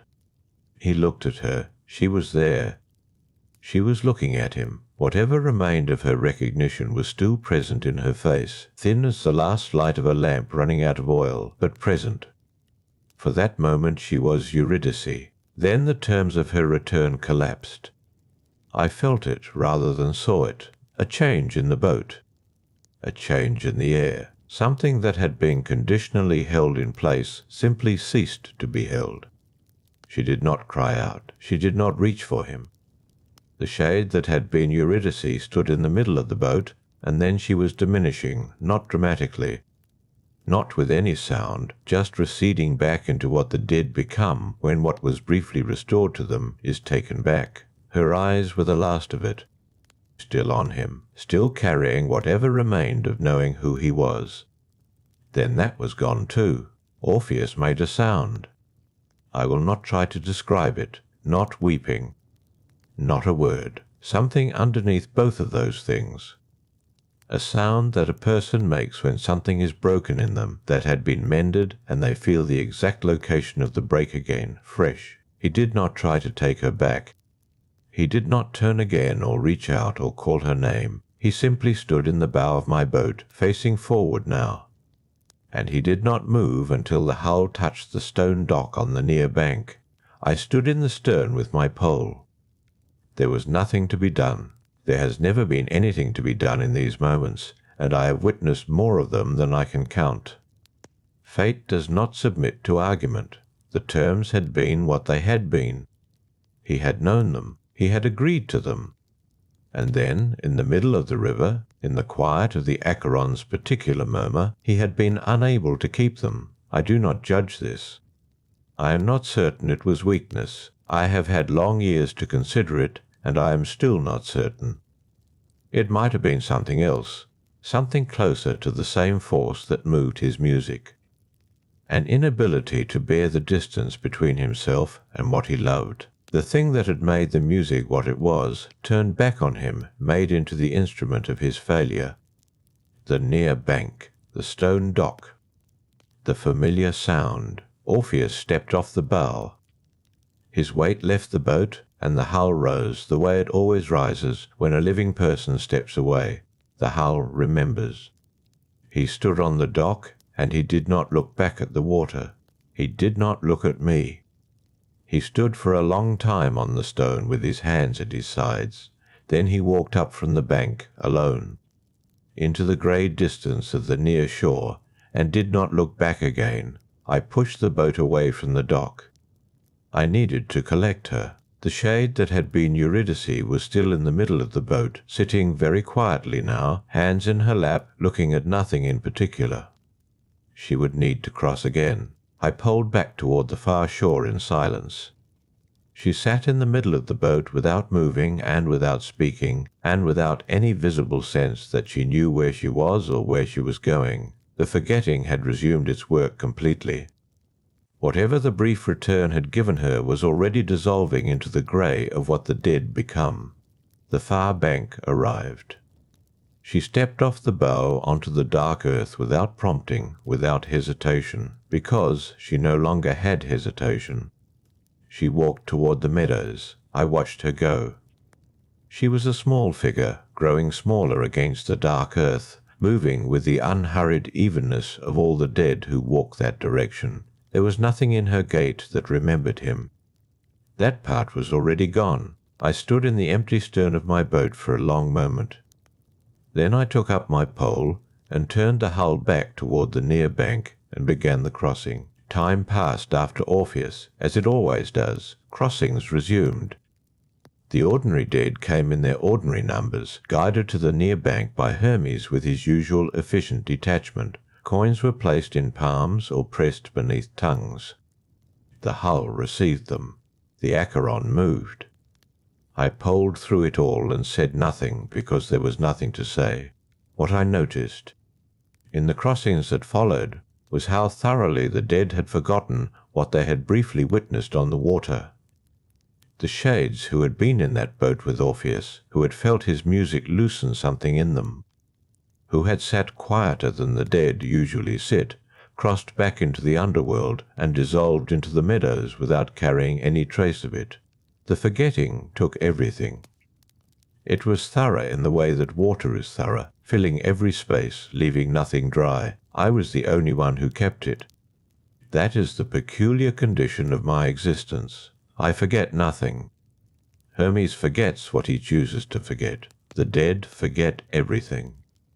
Hades remembers what serves his purposes. But I carry every crossing I have ever made, every face that has sat in the bow of this hull, every coin that has been pressed into my hand, every sound that a living throat has made on the dark water. Orpheus was still with me, not as sorrow, more as a clarity, a line marked in the record I keep, which no one has ever asked to read.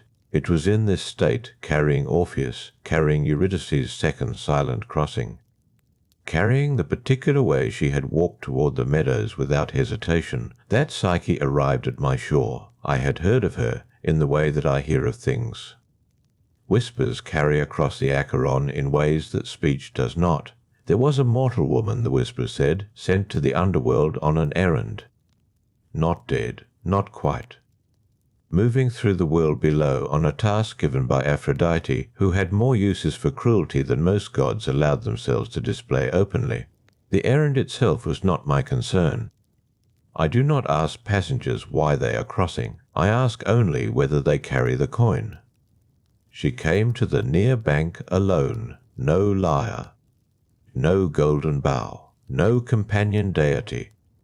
She was small against the grey air of the shore, and she stood at the water's edge with a stillness that was not the stillness of the dead.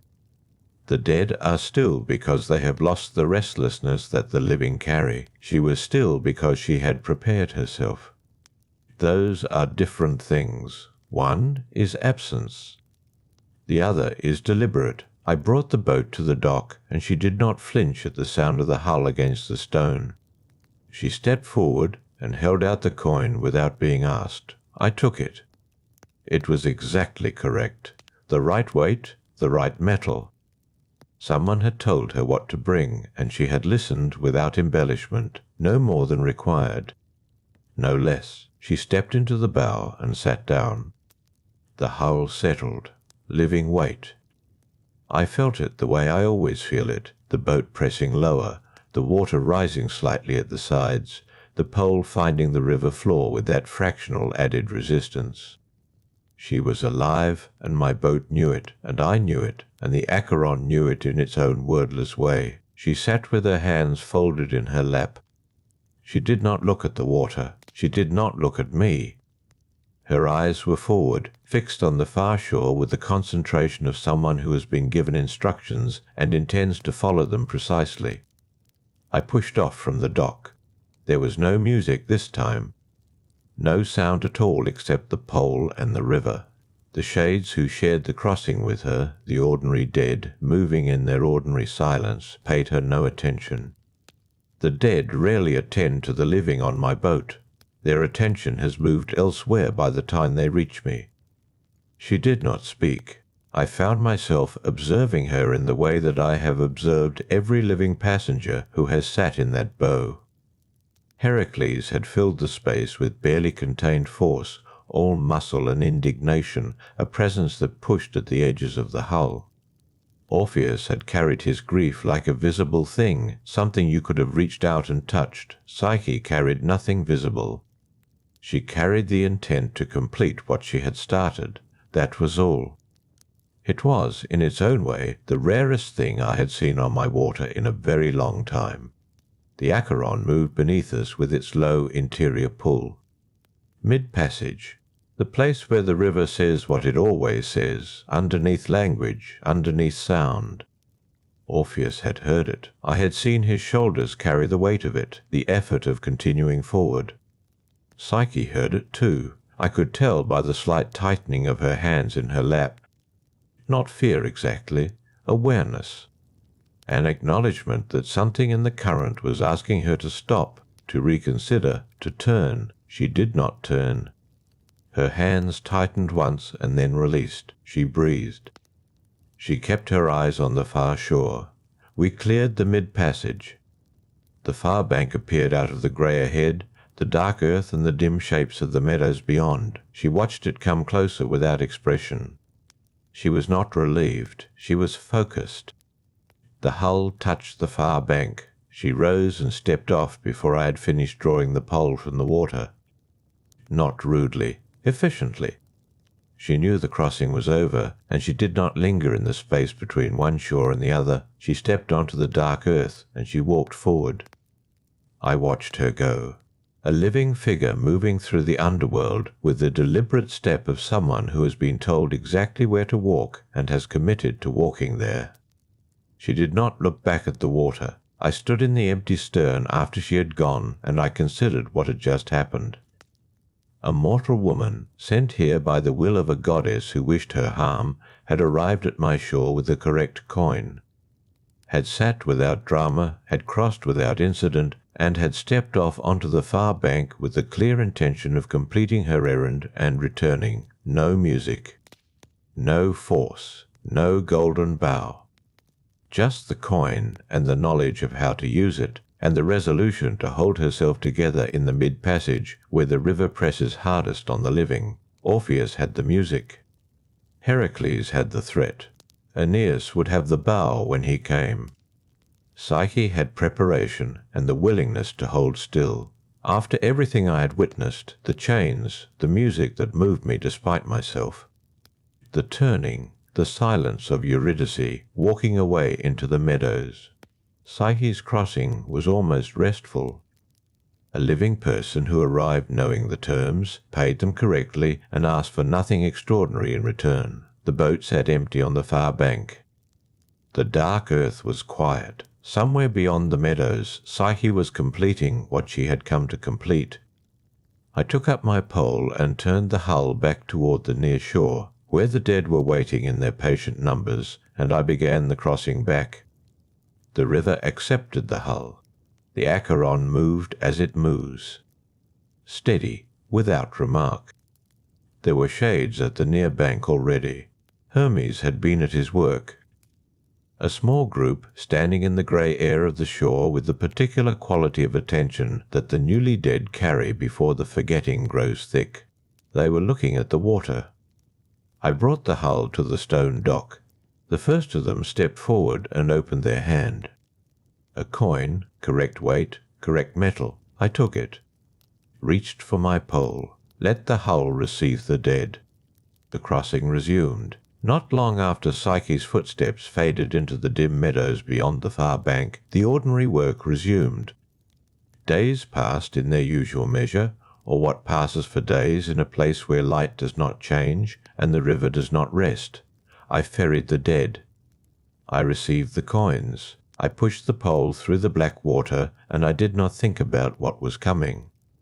But I knew something was coming. I have ferried the dead long enough to recognize the feeling that precedes a significant crossing. It is not dramatic. It is not loud. It is simply a kind of atmospheric pressure. a quality the air takes on along the near bank when the ordinary current of souls is about to be interrupted by something the ordinary rules were not designed to accommodate. I had felt it before Heracles arrived. I had felt it before Orpheus. I had felt it less distinctly before Psyche, because she arrived so correctly, but even then there had been something in the grey air that was not quite usual. I felt it again, the morning it arrived, and I call it morning only because the quality of the dark had shifted slightly toward the lesser dark. The near bank was quieter than usual. Hermes had delivered a small group of shades before dawn, if dawn can be said to exist here. I had made 2 crossings, both without incident, both composed of the unremarkable dead going to their unremarkable rest. Then I returned to the dock, and they were there. 2 figures stood at the edge of the stone, distinct from the shades in a way that required no deliberation. The shades have a particular quality of presence, thin and uncertain, as though they cannot quite remember the exact dimensions they once occupied. These 2 were not thin. They were fully present, solid against the grey air in the way that only the living are solid, taking up the space they occupied with the unconscious authority of bodies that still have breath in them. A woman, old, with eyes that had the flat quality of someone who has seen a great deal and been impressed by almost none of it. She carried nothing in her hands. She needed to carry nothing. Whatever she was, age had not diminished her. It had concentrated her the way certain minerals concentrate under pressure into something harder and more precise than what they began as. This was the Cumaean Sibyl. I recognized what she was before she spoke, and beside her the man who carried the bough. He was Trojan by the look of him, or Trojan by origin, which is to say, someone who had survived the long unravelling of that particular world, and carried its loss in his bearing without being defeated by it. His name was Aeneas, and I knew the name because names of significance reach the underworld before the bodies do, carried on currents the living cannot feel. He held the Golden Bough at his side, and even in the grey light of the near bank it produced its own small illumination, a warm amber light that had no business existing in this place. I held the hull at the dock. I did not invite them aboard. Aeneas said nothing. It was the Sibyl who spoke. She stated their purpose with the brevity of someone who does not expect argument, but is entirely prepared to provide one if necessary. He must enter the realm. He has the bough. He will cross, and he will return. The bough was her full stop. I looked at the branch. Here is what I must say plainly. I was not moved by the bough the way I had been moved by the music of Orpheus. The bough did not work on something inside me that I could not name. The bough worked differently. It operated on the structure of obligation rather than on the interior of feeling. It was a sign that permission had been granted by something older than my own refusal. To deny the bough would have been to deny the structure of the underworld itself, to set my judgment above the compact that governs which living things may pass and which may not. I had set my judgment aside once, for Heracles, not willingly. I remembered the chains afterward with perfect clarity. I was not going to set my judgment aside again. But I was not being asked to. I was being asked to comply with the terms. The terms said, the bough is sufficient. The bough is the permission made visible. And yet I studied Aeneas's face for a long moment, because I had that right, at least, the right to look at who I was carrying before I carried them. He was not Heracles. He carried none of the barely contained aggression that had pressed against the edges of my hull and made the wood strain. He was heavier than that in a quieter way, weighted with purpose and with grief that had been running underneath the purpose for a long time. He reminded me in some distant manner of Orpheus. Not the music, not the raw exposure of Orpheus's loss, but the quality of someone who has already paid a price and is prepared to pay another. I stepped back from the dock entrance. They boarded. The hull descended fractionally as the Sibyl stepped on, and fractionally more as Aeneas followed. 2 living bodies, two separate weights. The bow continued its amber quiet against the grey. I noted it would provide a small navigation point in the thicker dark of the mid-passage. I pushed off. The shades already aboard had arranged themselves toward the stern in the way that shades do when they sense the living among them, not fear. Something closer to the memory of distance, the old habit of the dead, registering that the living occupy a different category. They did not look at the bow. Aeneas looked at the water. I watched him register the Charon the way every living passenger registers it. The colour, which is not quite any colour the living world produces. The stillness at the surface and the deep contrary motion underneath. His hand tightened on the bow slightly at mid-passage, where the river made its usual argument against continuation. The Sibyl stood beside him, unbothered. She had been in the spaces between worlds long enough that the mid-passage had nothing new to tell her. Aeneas held. The far bank came forward out of the grey, the dark earth, the dim meadows, the path that goes on from there into the deeper architecture of the realm. I brought the hull to the bank and held it steady. They stepped off together, the Sibyl first, Aeneas a half step behind. He paused at the moment of stepping from hull to earth, a brief hesitation that was not reluctance but something like acknowledgement. He looked back once, not at me, at the water. Then the Sibyl moved forward and he followed, and the amber light of the bow diminished slowly as they walked into the grey until the far bank was dark again. I held the pole still. The hull rocked once, settling after the departure of their weight. 3 living mortals I had ferried to the far bank by means other than force, Orpheus with music, Psyche with preparation, Aeneas with the bow and the Sibyl's flat authority. 3 different permissions, 3 different shapes of crossing. I turned the hull toward the near shore. The river accepted it.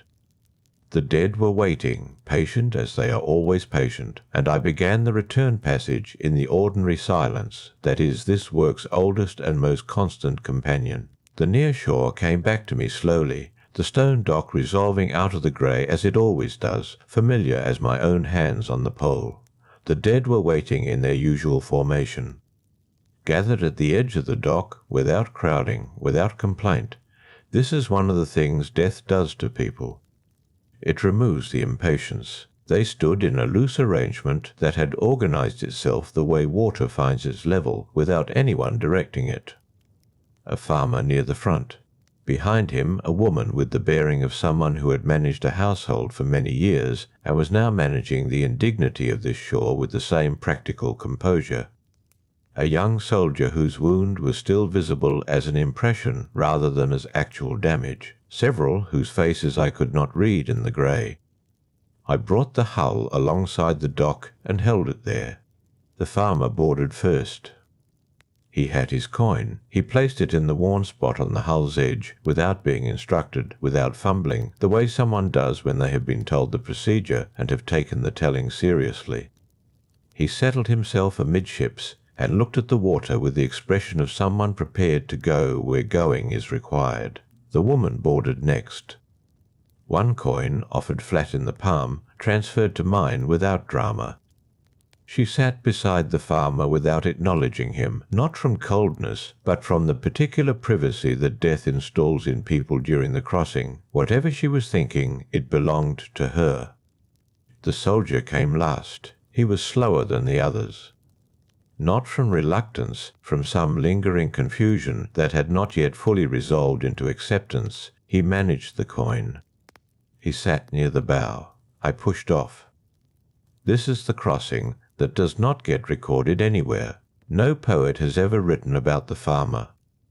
No philosopher has noted the woman who managed her dying with the same efficiency she brought to everything else. The soldier whose name I did not ask and will not give because it was not mine to give. They crossed the Charon in the ordinary grey, and the water received us as it always receives the crossing, without ceremony, without objection. I have made this crossing more times than any figure in this realm has witnessed anything. If I tried to place a number against it, the number would exceed the count of mortal years since the first death, which was a long time before the poets began their work. Each crossing is complete in itself. Each soul is the full weight of a life, not a fraction of one, not a representative sample. The farmer is not every farmer. He is that farmer, the one whose hands show the particular calluses of a particular kind of soil, the one who died on a particular morning that was his morning and no one else's. This is what I know about the procession of the dead, that the exceptions have never altered. Orpheus came, and he sang, and I was moved. Heracles came, and he forced me, and I was chained. Psyche came with her coins and her composure, and I respected it.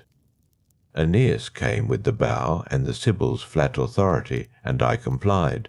Each of them was extraordinary in the specific sense that they stood outside the ordinary frame. And after each of them, the ordinary frame reasserted itself. The dead came again. Farmer with his coin, the woman with her composure, the soldier with his slow bewilderment. The extraordinary crossings are the ones that carry through time in the memory of the living. I understand this. The living need exceptional stories. They need to believe that the passage between life and death can be negotiated by music or bravery or correct preparation. It gives them something to hold. But the ordinary crossings are the foundation everything rests on. Mid-passage, the river made its usual argument. The deep current pressing against the hull's underside, the small lateral pull that requires constant correction with the pole. The farmer gripped the edge of the hull briefly, a reflex, then released it. He had not expected the sensation. Most people do not. The Acheron at mid-passage feels like the river is considering whether to continue, though of course it has no consideration in it. It is simply the place where the current from the far shore and the current from the near shore meet and produce momentary turbulence. I corrected with the pole. The hull steadied. The woman did not react. She had been watching the water with a settled attention, not the unsettled attention of someone afraid, but the attention of someone taking in what is real. I have seen this before. There are people who approach death the way they approached everything else in life, by looking at it directly and deciding what to make of it. The soldier held. On the far bank, in the dim grey that passes for visibility on that shore, I could make out the three figures of the Erinyes standing where they sometimes stand when a crossing comes to ground. They were not watching me. They were watching the far shore beyond, which is where their interest lies. The Erinyes are not part of my work in any formal sense. We do not have an arrangement. But they are present in the underworld the way certain weather is present, not requiring acknowledgement, simply existing as part of the larger structure. I have watched them for as long as I have worked this water, Alecto, Megara, Tisiphone. Their attention is always directed inward, toward the deeper architecture of the realm where judgment happens and sentences are carried out. They do not often look at my dock. When they do, I note it. When they do not, I note that as well. Today they did not. I brought the hull to the far bank. The farmer stepped off first, the coin exchange already complete in his memory, the crossing already behind him. He walked the dark earth with the careful step of someone in unfamiliar terrain. The woman followed, moving without hesitation in the direction of the path. The soldier came last, paused at the hull's edge, as Aeneas had paused, though for a different reason, and then stepped onto the shore. He did not look back at the water. He looked ahead into the grey path that leads toward the asphodel meadows. Something in his posture shifted as he walked. The confusion had not entirely resolved, but it was beginning to. The far shore does that to people. The crossing is the difficult part. Once the dark earth is under them, the next steps tend to follow. I watched them go until the grey absorbed them, which did not take long. Then I turned the hull back toward the near shore. The pole found the riverbed at mid-passage, and I held the angle against the current. The Acheron pulled along the hull. I pushed back. This is also not recorded anywhere. The simple physical work of holding a line across moving water, the pole in my hands, the slight vibration of current transmitted through the wood, the correction and recorrection that keeps the hull true, I have thought, across the long expanse of this work, about what it means to carry the uncelebrated across. The farmer had tended something that fed people whose names he never knew. The woman had held together something that would now slowly come apart without her. The soldier had stood in a line of bodies and held his position because that was what was asked of him. None of them will be remembered by the living for long. Memory is a resource. The living manage under scarcity. It does not extend far. It goes to the exceptional cases, the music and the bows and the great forced crossings, and the ordinary dead settle into the undifferentiated past. But they crossed, each one fully. Each one carrying the complete weight of what they were, placed down at last on the dark earth, and walked forward. The near shore appeared through the grey. More were waiting. The dock was not crowded. 4 souls, perhaps 5, standing in the quiet way the dead tend to stand when they have accepted where they are. No one called out. No one moved forward before the hull touched the stone. I have noticed, over the long counter crossings, that this is more common than the living might suppose. The dead are often calmer than the dying. Something resolves at the moment of arrival that was unresolved before it. I set the pole against the dock's edge, and the hull came to rest. A young woman was first in the loose formation. She placed her coin in the worn spot without instruction, without hesitation, and stepped aboard. After her came an older man, moving with the deliberate care of someone whose body had been slow for years before the end. He found his footing, placed his coin, and settled amidships. 3 more followed. I noted each one, the placement of their coins, the quality of their attention, where they chose to put their weight in the hull. This is what I do. I note things. No one else records the details of ordinary crossings. The judges of the dead record their verdicts. The Erinyes carry the architecture of old wrongs in their attention.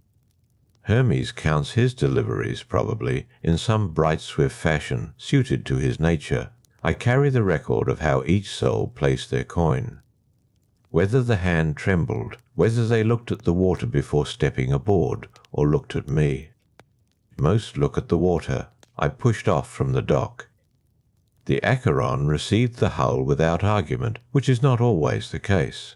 There are days when the river seems to resist, though this is a quality I attribute to it loosely. Rivers do not resist. They move according to their own mathematics.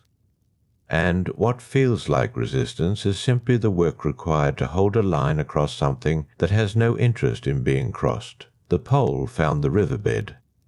I settled into the rhythm. Heracles had taken this from me once. Not the work, the choosing to do the work. He had stood on the near bank and made it clear that my refusal would cost me more than my compliance, and so I complied. I ferried a living man across dead water, and when I returned alone, the hull felt different under my hands, not damaged, changed. There is a difference between a thing that is broken and a thing that has been handled by someone who did not understand what it was. Hades had understood. The chains were his answer to what had happened. I do not hold the chains against him. A law that can be broken by force and left without consequence is a law in name only. The punishment was not about me. It was about the architecture of what I serve. I was bound. Then I was unbound. Then I returned to the water. This is also not recorded anywhere. The hull crossed mid-passage, and the current made its usual argument. I applied the correction. The young woman watched the water. The older man watched his own hands resting on his knees. The other 3 were still in the way that bodies become still when the crossing begins to make itself understood. There is a moment in most crossings when the near shore is no longer clearly visible behind us, and the far shore is not yet clearly visible ahead. The hull is simply on the water, surrounded by grey, moving. I have watched what this moment does to people. Some become afraid in it. Some become very still, as though the stillness is a response to something that cannot be answered any other way. The older man lifted his face slightly. Not toward me, not toward the far bank, upward toward the grey that replaces sky here. He held that angle for a moment, then lowered his face again. I do not know what he was looking for. He did not find it, or he found something he had not expected to find. Either is possible. Orpheus had looked upward too once, but his upward look was not wonder. It was grief concentrated into a direction. He played his lyre through the crossing, and the notes crossed the grey and did something to the air above the water that I still cannot account for. Sound in the underworld does not usually carry the way it carried that night, or perhaps it was not the sound. Perhaps it was the quality of the grief itself, which was so specific and so clean that it became something else. I had ferried him across. I have not regretted it. What came after was not within my crossing. What happened at the threshold, where Orpheus looked back and lost Eurydice again, was not something that occurred on my water. I ferried her back the second time. Her shade was small and quiet in the bow. She did not speak.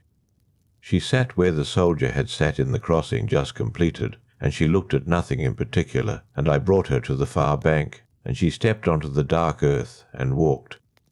Some crossings resolve in the ferrying, some resolve afterward in ways that have nothing to do with the ferry or the ferryman. I have learned not to track what happens past the point where the dark earth begins. The far bank became visible. The grey path rose from the dark earth toward the asphodel meadows.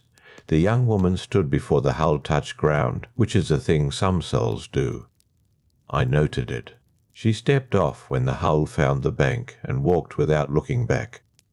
The others followed, each in their own time, each carrying the whole of what they had been. The older man was last. He stepped onto the dark earth and stood still for a moment with both feet planted, as though he was checking the solidity of it. Then he moved. I watched the path absorb them. This takes no time at all. Then I turned the hull back. The pole in the riverbed, the angle held against the current. The Charon running in its mathematics beneath the hull. I have thought about what it means that the boat does not sink. It leaks. It has leaked since before the first soul-paid passage. Water comes in through the planking in a slow, steady seep, and it does not accumulate to the point of disaster. This is not something I arranged.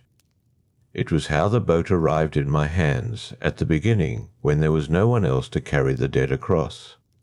Whether Hades arranged it, or whether it is simply a property of what the boat is, I cannot say with certainty. What I know is that it has never failed. Through the crossings I count, and the crossings I do not. Through the weight of the exceptional and the weight of the ordinary together, the hull has remained above the water. The near shore came through the grey. More were waiting. A woman with grey-streaked hair standing at the dock's edge, looking at the hull with the steady attention of someone who arrived prepared. Beside her, 2 young men. Behind them, a small child held by no one in particular, simply present in the way that small children sometimes arrive at this bank, self-contained and unafraid. I brought the hull to the stone. The child stepped forward first and placed a coin in the worn spot. The coin was the right size. Someone had prepared her in the living world. Someone had known the rule and honoured it, and that small, careful act on her behalf had made its way with her here, to this dock, to this water. She settled in the bow and looked out at the grey river ahead. I set the pole. The others placed their coins in their own order. The woman with grey-streaked hair set hers down with 2 fingers, precise and unhurried, the gesture of someone who had thought about this moment before arriving at it. The 2 young men placed theirs close together, nearly at the same instant, which sometimes happens with souls who crossed over in proximity to one another. They settled toward the stern without being directed. I pushed off. The Charon took the hull as it takes every hull, without ceremony. The current pressed at the starboard side, and I adjusted, and we moved into the grey. The child sat in the bow and did not speak. She looked at the water ahead, not down into it, but forward across it, in the direction we were going. This is rarer than one might expect. Most souls, when they look at water, look down. They look at the surface directly beside the hull, where the planking cuts through and the grey river parts around the wood. Looking forward requires a different disposition. I have thought about why the child looked forward. Perhaps she did not yet know enough to be uncertain. Perhaps the person who prepared her coin had also prepared her mind, had said something to her about what would come, and she carried that explanation forward with her, the way she had carried the coin. A small, careful act, twice over. I do not know who that person was. I never know. This is what I have come to think. In the long time I have had to think it, there is a particular quality of crossing that only happens when someone from the living world has done their part correctly. Not the crossing itself, which proceeds the same regardless, but something in the soul who arrives. They are not less afraid necessarily, they are not spared confusion, but they carry with them the proof that someone, still breathing, still warm, still capable of forgetting, chose not to forget, chose to send them across with what they needed. The coin is practical. The rule requires it. But what the coin carries is not only payment. I have thought about this often, on the water between shores. The Lethe runs north of the Charon, somewhere in the deeper geography of this place. I have not crossed it. My domain is the Charon, the water given to me and no other. But I have thought about the Lethe and what it does. Souls who drink from it forget the weight of a life, the faces of children, the smell of bread. The specific angle of late afternoon light in a particular window, all of it released, dissolved, taken by the cold water into nothing. I forget nothing. This is not a gift. I am not certain it is a burden. It is simply what I am made of, being what I am, Nyx. My mother is the night that holds everything that occurs within it. Erebus, my father is the darkness that precedes all form. From them I received duration without softening, memory without the mercy that forgetting provides. The Cocytus I know by sound. It runs somewhere to the south and west, below the asphodel meadows, and it carries lamentation the way the phlegethon carries fire. I have heard it, across great distances, on occasions when the underworld is particularly full. A sound that is not crying exactly, but is what remains after crying has gone on long enough to become something structural. A sound built into the rock. I do not make that sound. I have not wept for anything I have seen on this water. This also is not a gift. The phlegethon burns underground, a river of fire that runs parallel to the Charon in ways I understand only approximately. I feel it sometimes through the hull, a faint warmth in the wood that should not be warm, given what surrounds us. It passes, and I do not remark on it. 3 rivers, then, that I do not cross. 3 rivers doing what they do without my participation. Forgetting, lamenting, burning. And I carry. This is the whole of my function, and I have not questioned it in longer than questioning would be useful, but I have observed it. In the way that someone who does one thing without ceasing eventually comes to understand that thing from angles not immediately obvious. What I carry is not only souls. What I carry is the interval, the space that exists between what a life was and what comes after. The souls who board the hull are still, in some residual sense, what they were. They have not yet drunk from the Lethe. They have not yet stood before the judges of the dead. They have not yet been assigned to Elysium, to the meadows, to Tartarus.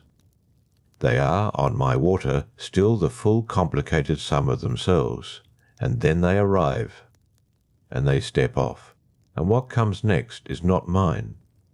I carry them through the only moment when they are entirely both things at once, still bearing the life, not yet beginning whatever follows, the mid-passage grey closed around the hull.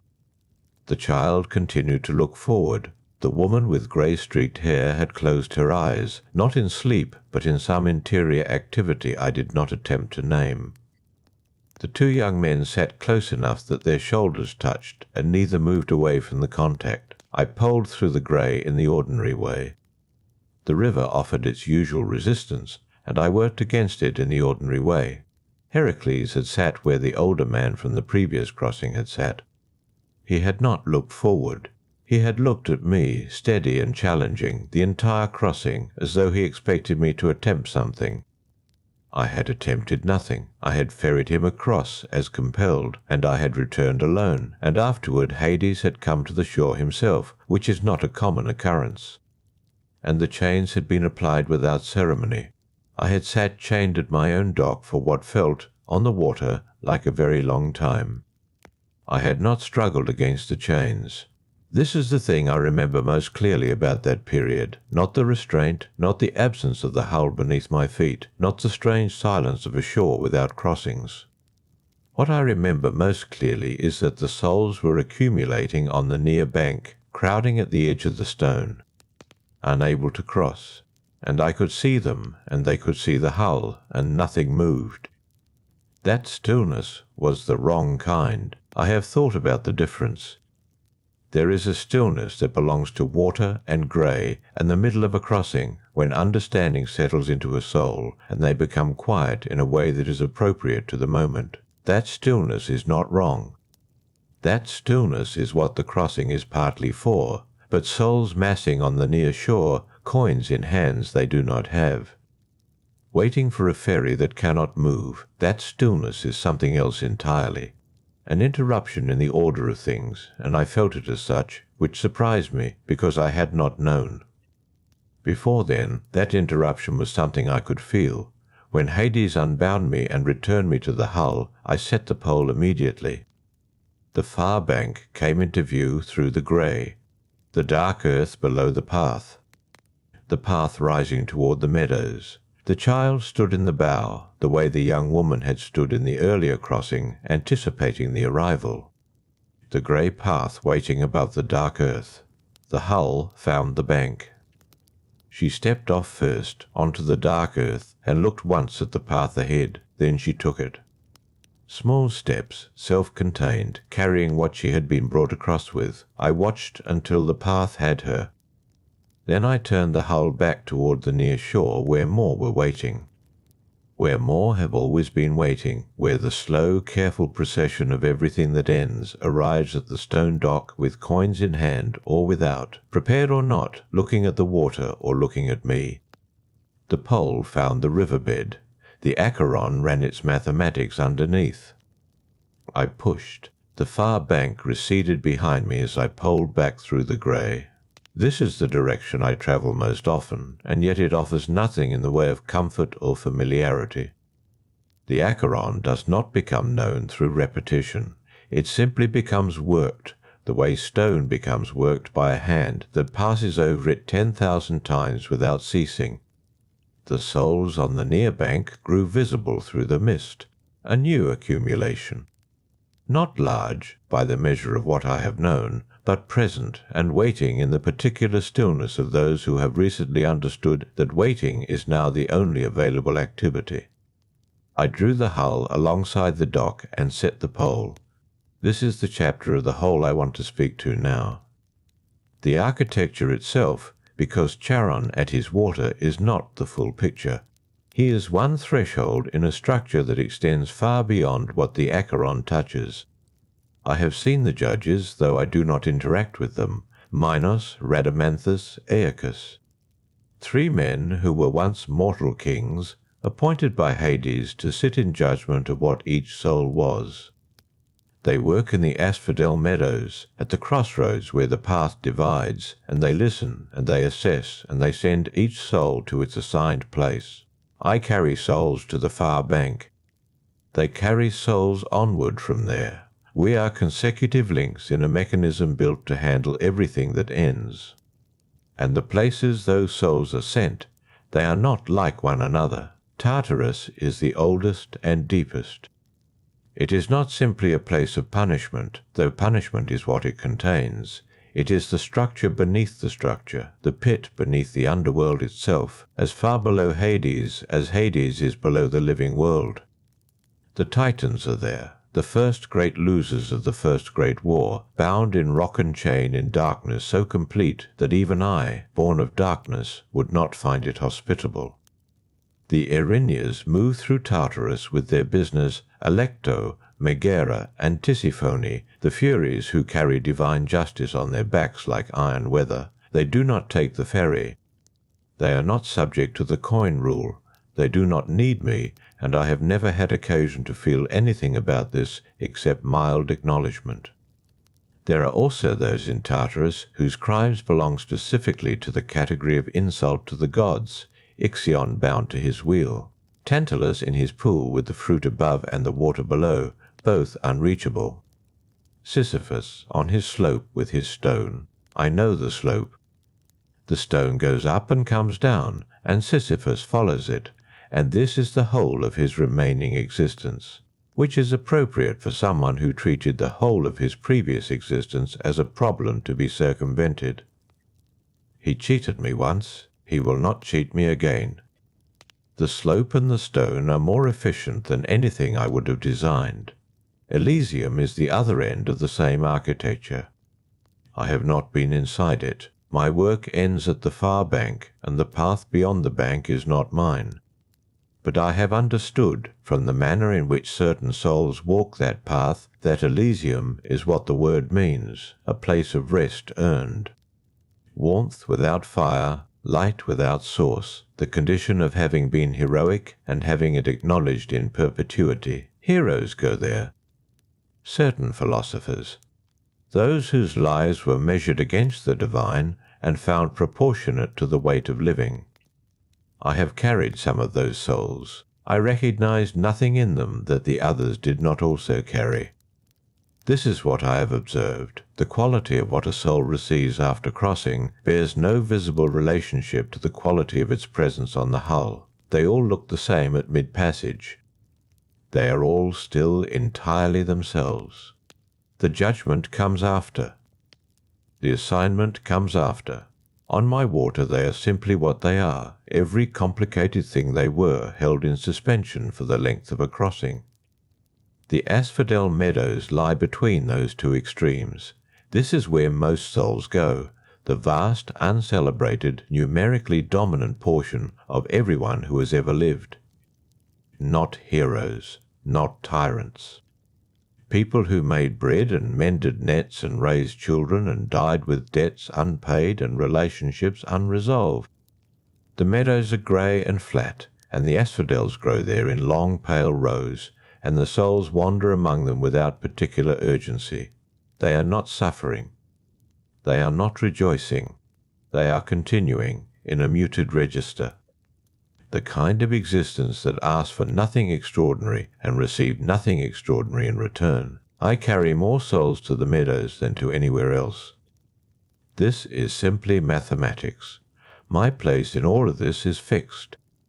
I am first. Before the meadows, before the crossroads, before the judges, before Tartarus and Elysium both, there is the river and the hull and the coin and the crossing.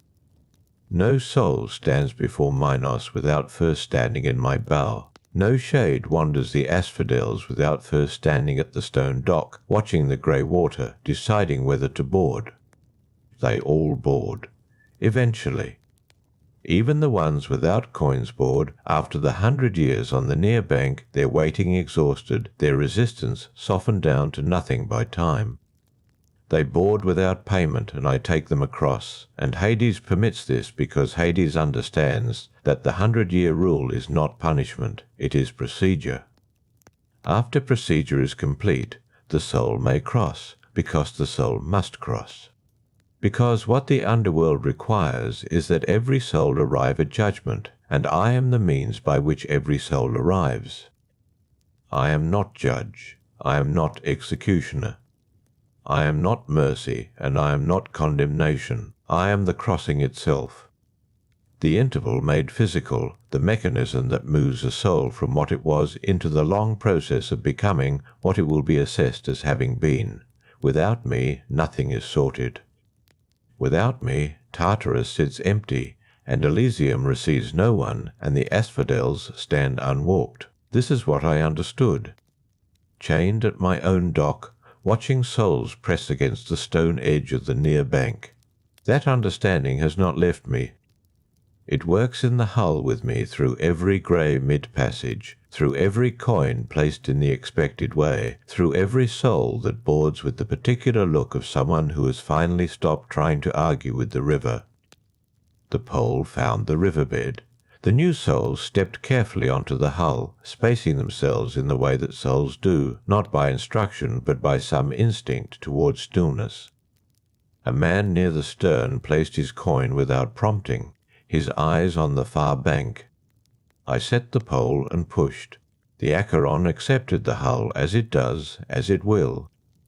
The grey closed around us on all sides, and the crossing resumed. The crossing took the time it takes, no longer, no shorter. The man near the stern kept his eyes fixed on the far bank the entire way. He did not look at the other souls. He did not look at me. He had made his decision before he stepped onto the hull, and he carried it with him across the water without hesitation or revision. I noted this. Some souls arrive at the stone dock already finished with resistance. They have done their grieving on the near bank in their 100 years or their few moments, and by the time they step aboard, they are simply ready. He was one of those. The far bank appeared out of the grey, as it always does, materializing from the mist not gradually but all at once, as though it had been waiting just out of sight and chose the appropriate moment to show itself. The hull met the stone edge. The souls stepped off. The man near the stern went first, and he walked the path toward the crossroads without looking back. The others followed in ones and twos, some slow, some quick, all of them moving away from me and toward the next thing that would be done to them, or with them, or for them. My part was finished. I set the pole against the far bank stone and pushed back into the grey. This is the crossing repeated. This has been my account of it. I have told it from the beginning, from the dark before the rivers had names, from the time before any soul had yet died, and I waited beside still water in a silence that had no edges.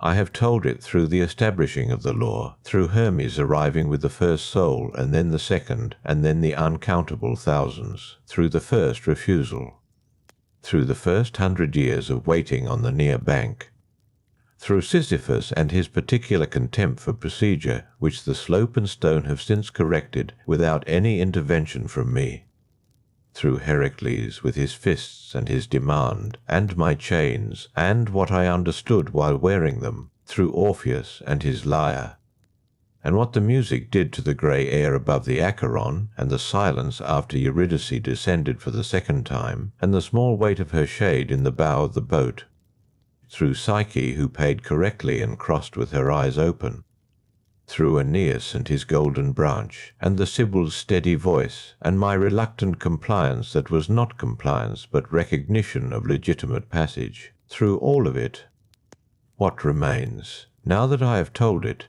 is not the extraordinary crossings. The extraordinary ones are memorable precisely because they were few. What remains is the ordinary work. The 10,000 nameless farmers, the 1,000 soldiers, the 100 old women who placed their coins in the expected way and stepped aboard without ceremony and sat quietly during the passage and left without farewell. They are the substance of what I have done. The exceptions gave the work its texture. The ordinary dead gave the work its truth. The living world remembered some of this.